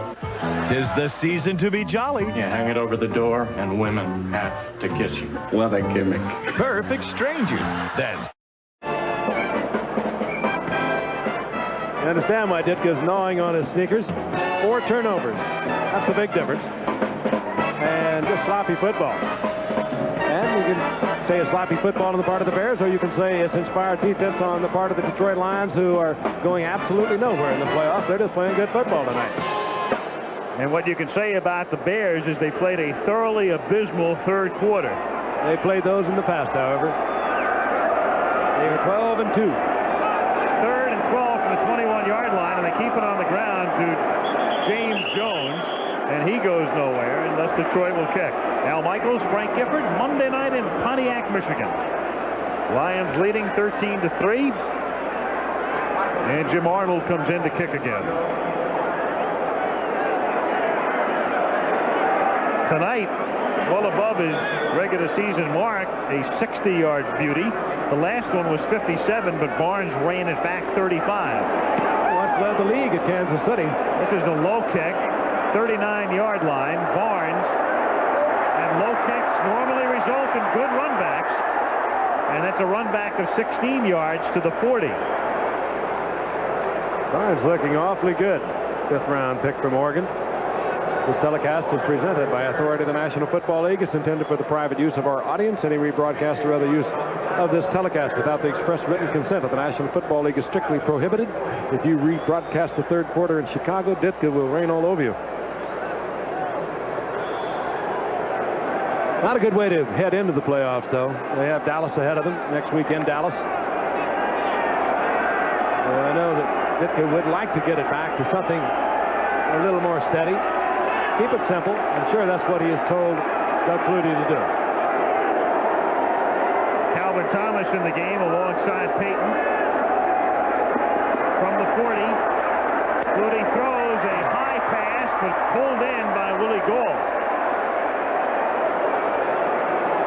Gault had a good move. Flutie was late getting it there, and that's the one when you come back, you're a wide receiver, and look at Flutie in the eye, and if he'll look at you in the eye, because that's the kind that can get you on IR rather quickly. Hang it up there high, you know you're going to get it. 12-yard gain, 1st and 10. That's what I'm sure that Ditka told him to do. Every time you see Gault out there alone, go to him. Payton on a sweep. And he gets swept under. Payton, by the way, does not have a run of longer than 20 yards in his last 4 games, so they've been doing a pretty good job stymieing him, and there's a penalty marker down. Meanwhile, let's go back and again take a look at the NFC playoff situation. Personal foul, unnecessary roughness, number 58, defense. That's James Harrell, so they'll march that off. Now, in the NFC, those 5 teams go in. No spots are open. The only question is who plays whom. Giants and Chicago already winning their divisions. Washington a wild card. They host the wild card NFC game, and they meet in that game the loser of Friday's Ram 49er game. The winner of the Ram 49er game, as Harrell pleads his case, wins the NFC West. That foul really hurt the Lions. They would have had a 2nd and long situation. Now they have a 1st down inside the 15. And Shelton Robinson comes in to replace Harrell. And it's Calvin Thomas moving that pile down to the 9-yard line for a gain of close to 5. And Flutie is doing exactly what he's been told to do. Don't change it off. The play being sent in by Eddie Hughes, the offensive coordinator. We're going to keep it simple. We're going to keep it straight. We're going to play bare football as we look at Mike Tomczak, who went out very early in this game. He was scheduled, what, Al, to play about half of it, according to Mike? According to Ditka, Tomczak would start, then Flutie would come in, and then Tomczak would come back, and then Flutie would finish up. Instead, it's been Flutie, and Flutie's going to take a timeout here. Oh. He takes a timeout. Ditka won't even look at him. With a 2nd and 5 coming up, and 12:47 to go in the 4th. 12:47 to go in the 4th. Detroit on top 13-3. And Chicago has the ball 2nd down 5 at the Lion 9-yard line.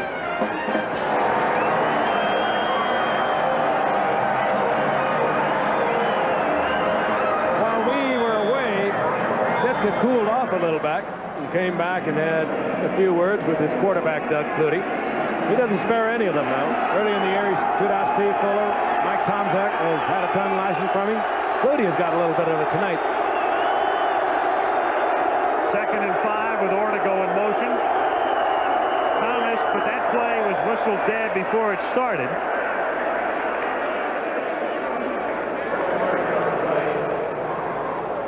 Haggerty says. Ball start, right guard, offense. Dick is sending Kurt Becker in with a flourish. You gotta love it. He was this way as a player. He was the only tight end, and he set a tight end record for receptions in 1964 or 75. But he'd come back and practically punch out his own quarterback. And he'd fight with defensive linebackers. He's that kind of a man. But it doesn't last with him very long.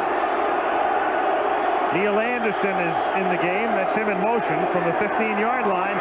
As Flutie throws and nearly has that one picked off by James Harrell. He's got Steve Fuller up there. He's got Moorhead by the jersey. Get in there and tell him what I want done. When Flutie leaves after this series, he may go to the Detroit bench. There it is. He tried to squeeze one in and got it right into the arms of James Harrell. Ditka almost ate his clipboard. And you saw the action as he sent Emory Moorhead in with the play. Believe me, it will be a simple one. 3rd and 10 from the 15. Moorhead in motion to get away from Ditka, I suppose. And Flutie rolling, and that one is nearly intercepted. Mike's ready to get the Charger right now. His neck went from 19 to 24. I don't know if that neck is capable of showing veins, but it's getting close. The beautiful part about it is it's all forgotten tomorrow. He's just a competitor. Flutie looking deep. The man's not there. You roll out. This is where Flutie is at his best. But again, he threw it into a crowd not even close to the receiver, which I presume to be Anderson. Meanwhile, Butler now a 32-yard field goal attempt. Fuller spots it, and Butler wouldn't dare miss it because he has to go back to the bench. 12:26 remaining in the 4th, and the steam still rising. This is so much fun. You got to love it. For whom? Kevin Butler to kick off. 13-6 is the score. Lions on top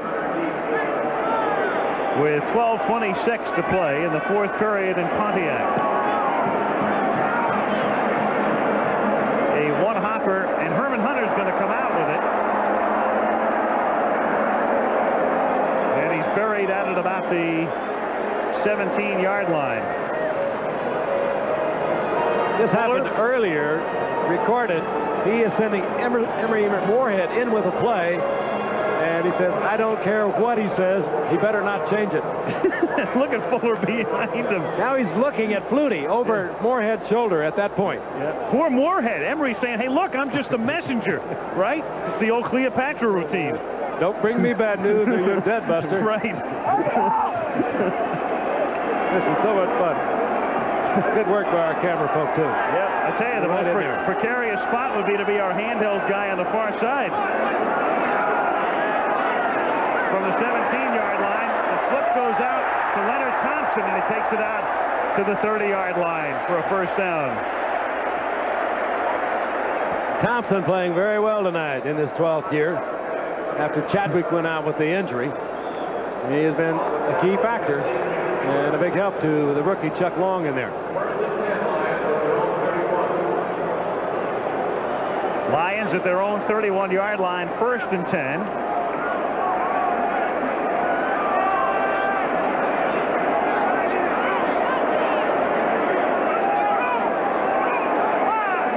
Pensick up in the line, showing blitz. Now he drops out of it. James Jones. I think you can pretty much sum up Long's performance to this point as not spectacular by any stretch of the imagination. The numbers are decent, but he seems to be exhibiting a certain amount of poise. He has not been flustered. He's played a functional game and a pretty steady game. And he's still walking. That's another plus. He, of course, had little or no work at all in live action. 4 plays 3 weeks ago. 1 pass for a touchdown. Into the night against the Bears, #1 defense in the league. What has really worked for Long has been the offensive line. They have pretty much kept that Bear defense off him. They've been picking up well of the blitzes. They've done a fine job. 2nd and 9 from the 32. Long sacked at the 21. All you do is have to say it. Yep. McMichael and Dent. McMichael may be the most undersung of that front 4. He's tough in there, tough against the run. He has 7.5 sacks coming into tonight. That's the 8th for McMichael. Funny man, too. One of the many characters on this team. This is a great football team. They have been fighting all year long. People say, well, how can they play? How can they win? How can they be 12-2? They just are chewing on each other all the time. They have a head coach that chews out the quarterback. That used to be sacrosanct. You didn't do that. They do just whatever they want to do. And they come together and somehow, and it might be Coyote Ugly, they somehow manage to get there at the end. Plenty of teams in turmoil have won championships through the years. Third and 19 from the 22.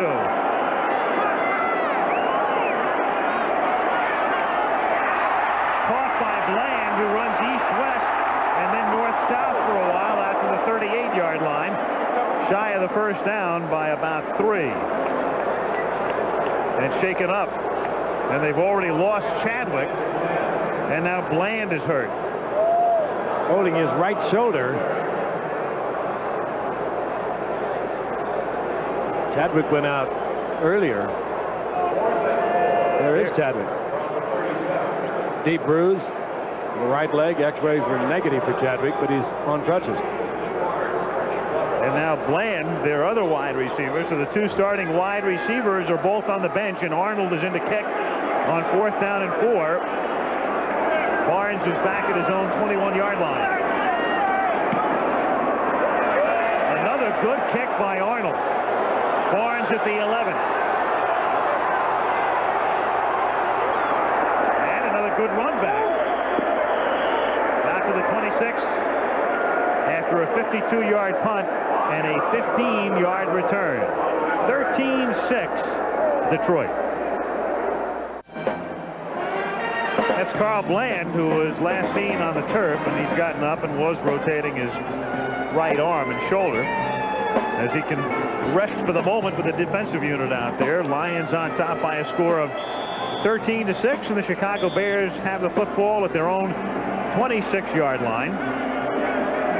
1st and 10. Flutie has Suey and Payton in the backfield with him. Suey in motion. Play action for Moorhead. Makes the catch at midfield. And then the ground created the fumble at the 49-yard line. Chicago ball covered by Galloway and Johnson, but Moorhead got there and the pass was right there. Moorhead, the old giant, Denver Bronco. Flutie had a little floater on this. At least he had time to get it off. Got it in there to Moorhead. In the zone.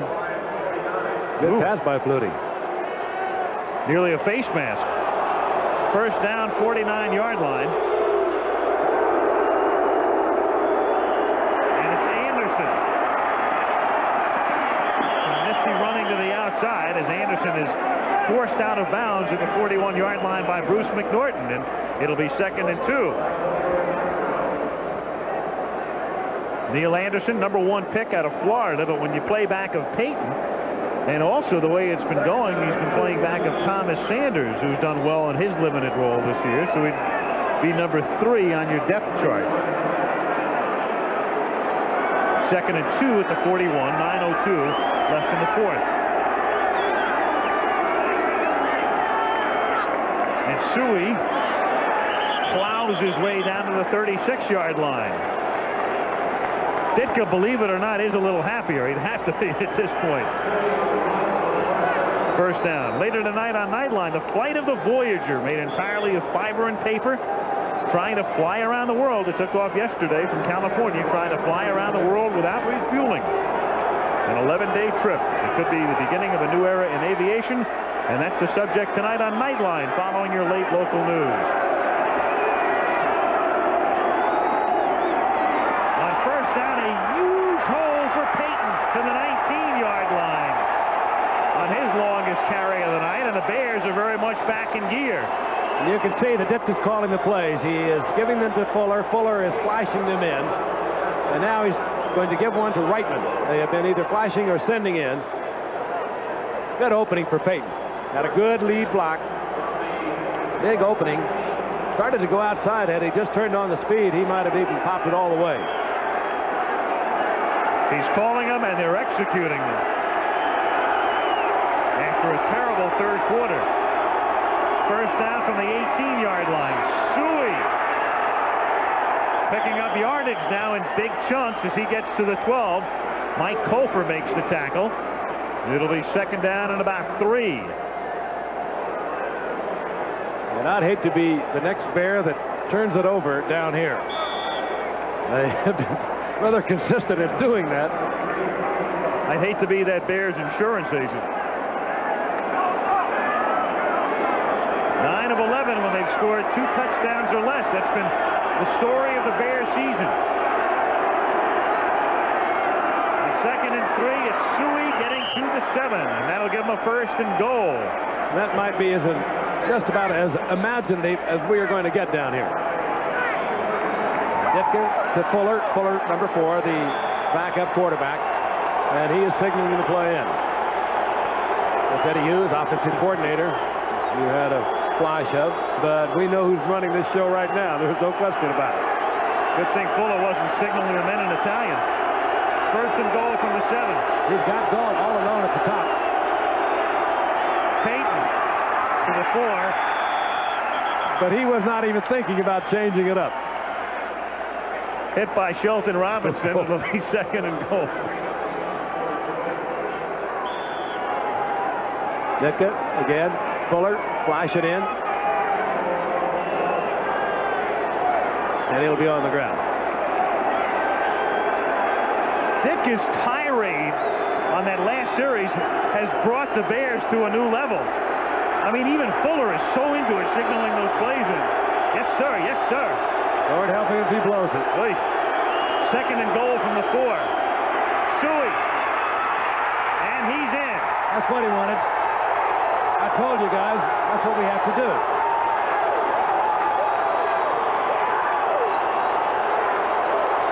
Matt Suey takes it in, and the Bears are within a point of tying it up. And that's Suey's first touchdown since opening day against Cleveland. He doesn't carry it that often, but whoever is carrying that football out there now is, number 1, going to hang on to it, and number 2, they're going to give it everything they have. If you've ever seen a coach's personality manifest itself in a drive, that's it, folks. You just saw it. He practically played in that drive. Butler with Fuller holding. Perfect. And with 5:49 to go in the 4th, the game is tied at 13.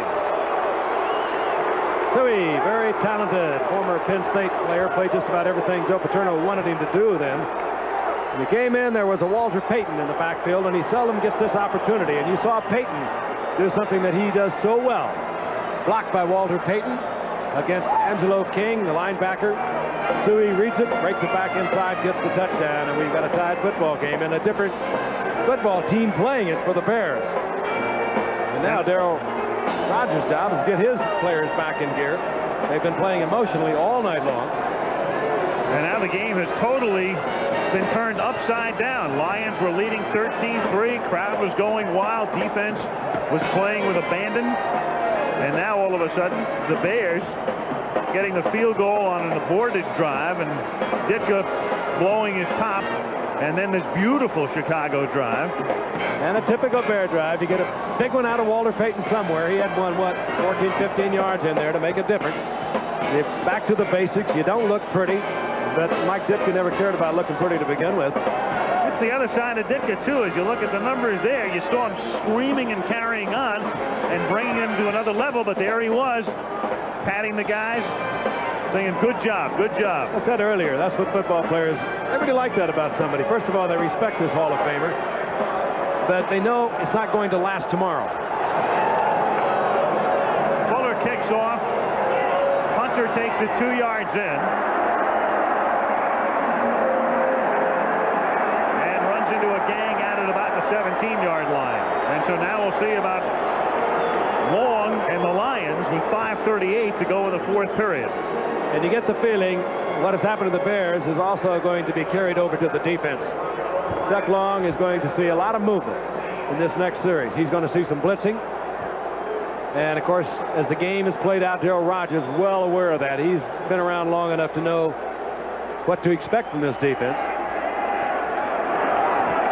So far, his young quarterback has played not a great game. He's played a good game. He's survived, and he's shown a lot of promise. First and 10, Detroit from the 16-yard line.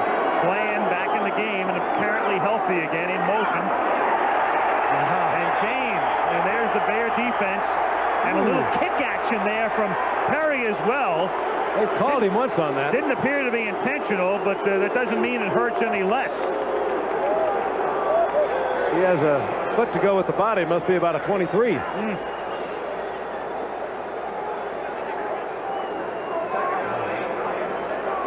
William Perry not getting the attention that he got last year. And as Al mentioned earlier, only one carry thus far this year.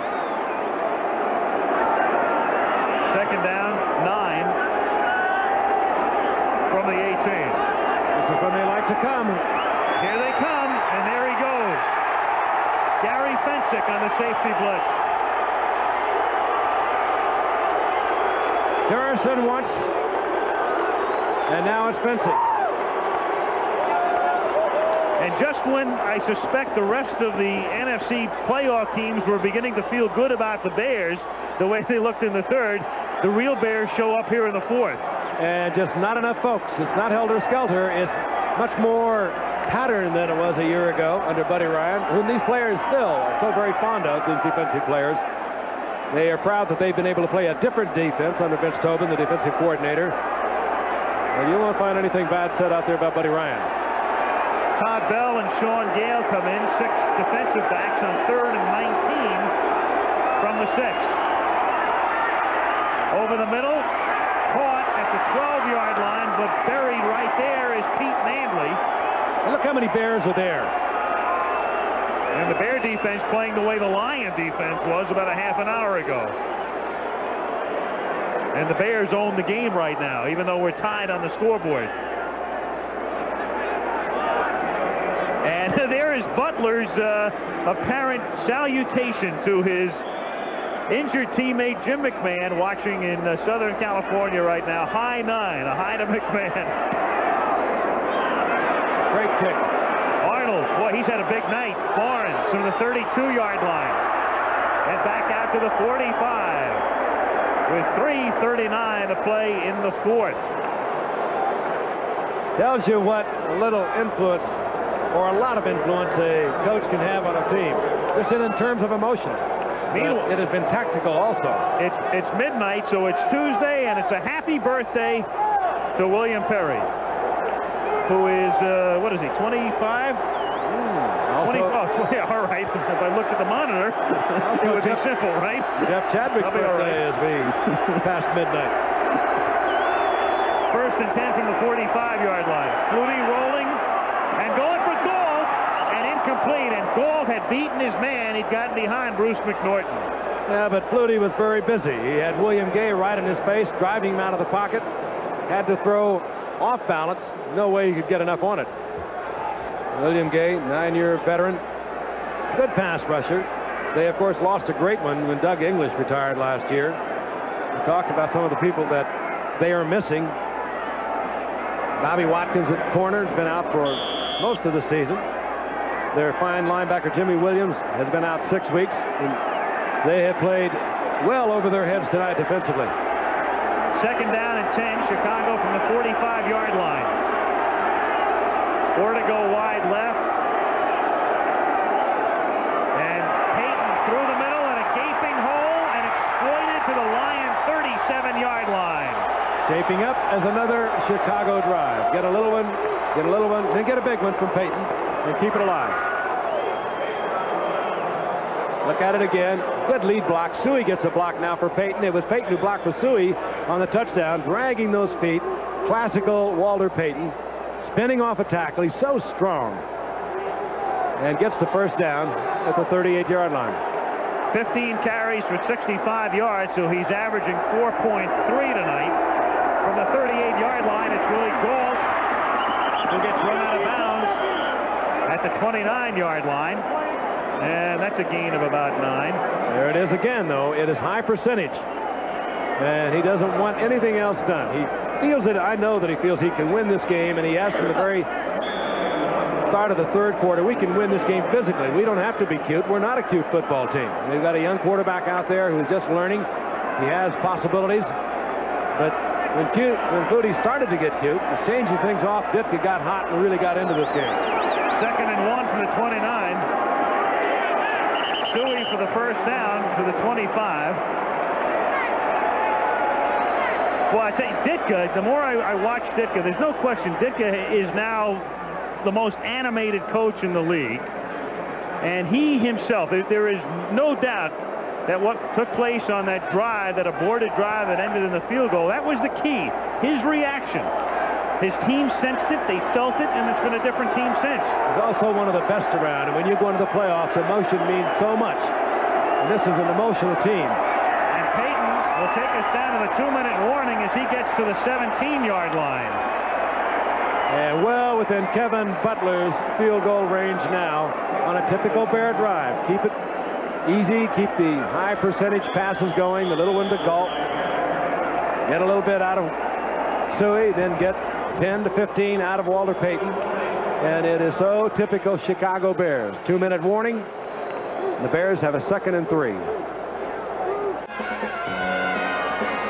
Kevin Butler sitting on his helmet, and maybe it will be Butler who will be brought in to win the game, or the way things look right now, Butler's next duty may be an extra point attempt, because the Bears are on the move again.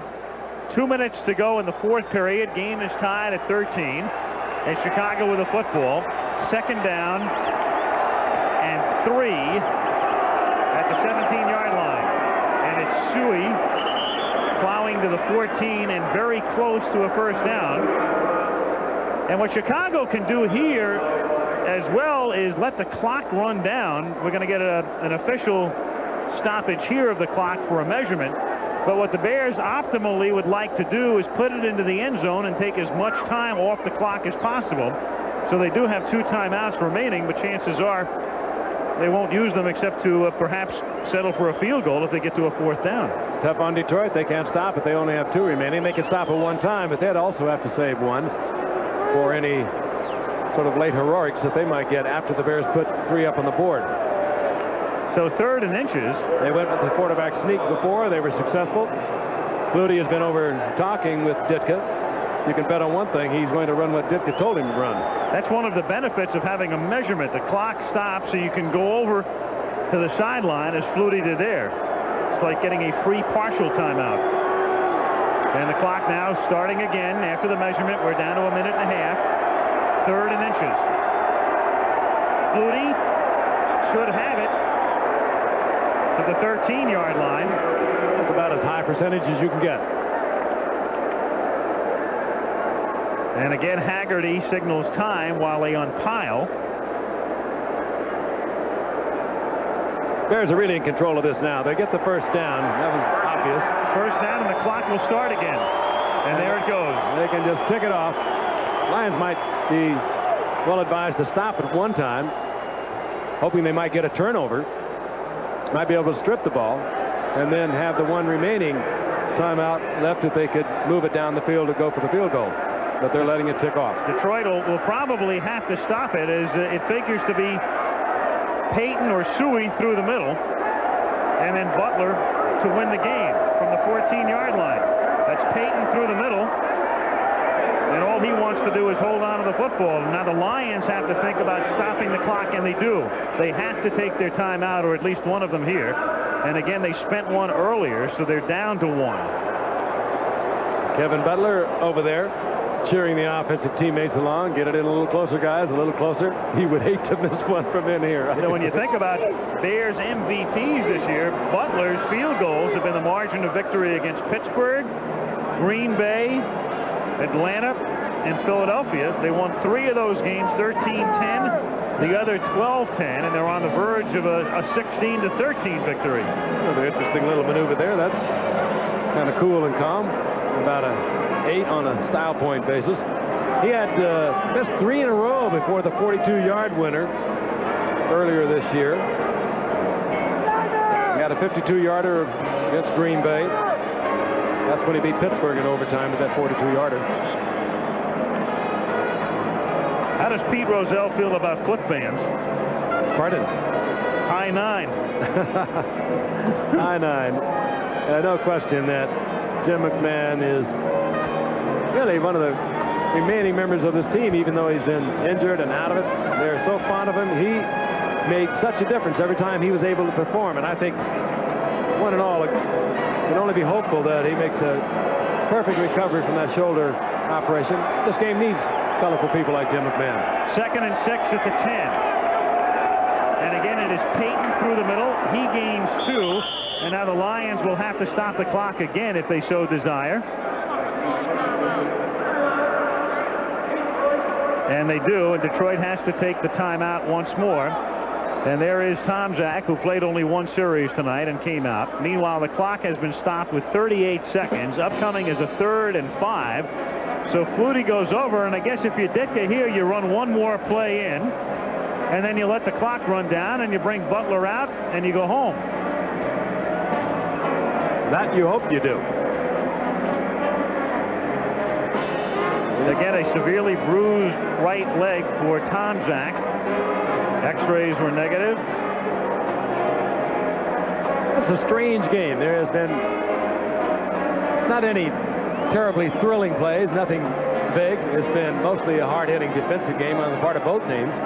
But it's been so interesting in watching the character and the personality of this man, Mike Ditka, manifest itself and carry itself right through this entire team, and not just the offense. The defense went out there after he had chewed up the offense pretty good, and they played different football. If you don't know Ditka, it's not that he's a madman, and it's not that an outburst like that was contrived. I mean, he's a very intelligent guy, but he sort of picks his spots. If you're a coach and you're animated and you go crazy too much, it will have no effect. But he was pretty calm all night, and then he went wild at just the right time, and boy, did it pay off. 3rd and 5 at the 8.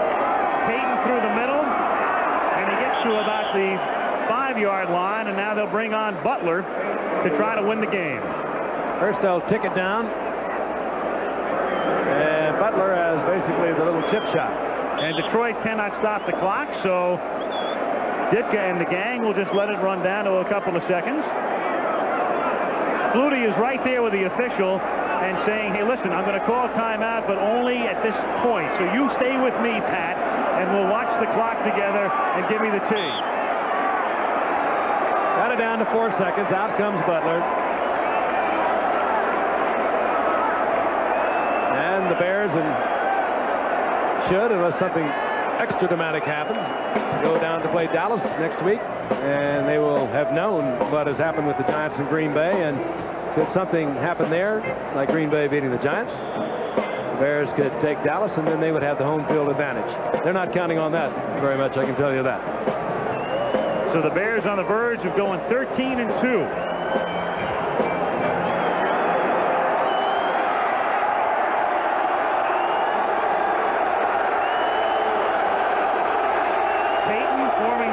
Section. Fuller holding. Snap good. Placement good. Kick good.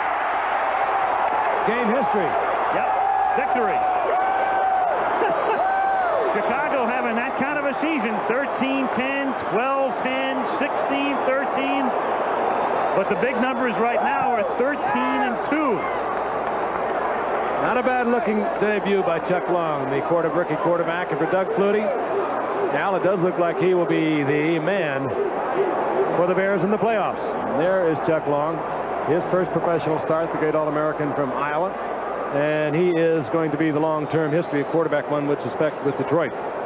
Well, we can tell you ABC's NFL Monday Night Football has been produced by Ken Wolf and our director, Chet Forty. Our technical director, Joe Chavo, associate director, Rob Biner, Bill Freeberger, our technical manager, Bob Simon, our unit manager, Lee Kolinsky, our telecommunications manager, Chaz Wiseman, and Bruce Clark, assistants to the producers, Steve Hurt, research and information, Malibu, Kelly Hayes, George Hill up here. In the booth, Al Michaels and Frank Gifford saying good night from Pontiac, Michigan. Final score 16-13 Bears. This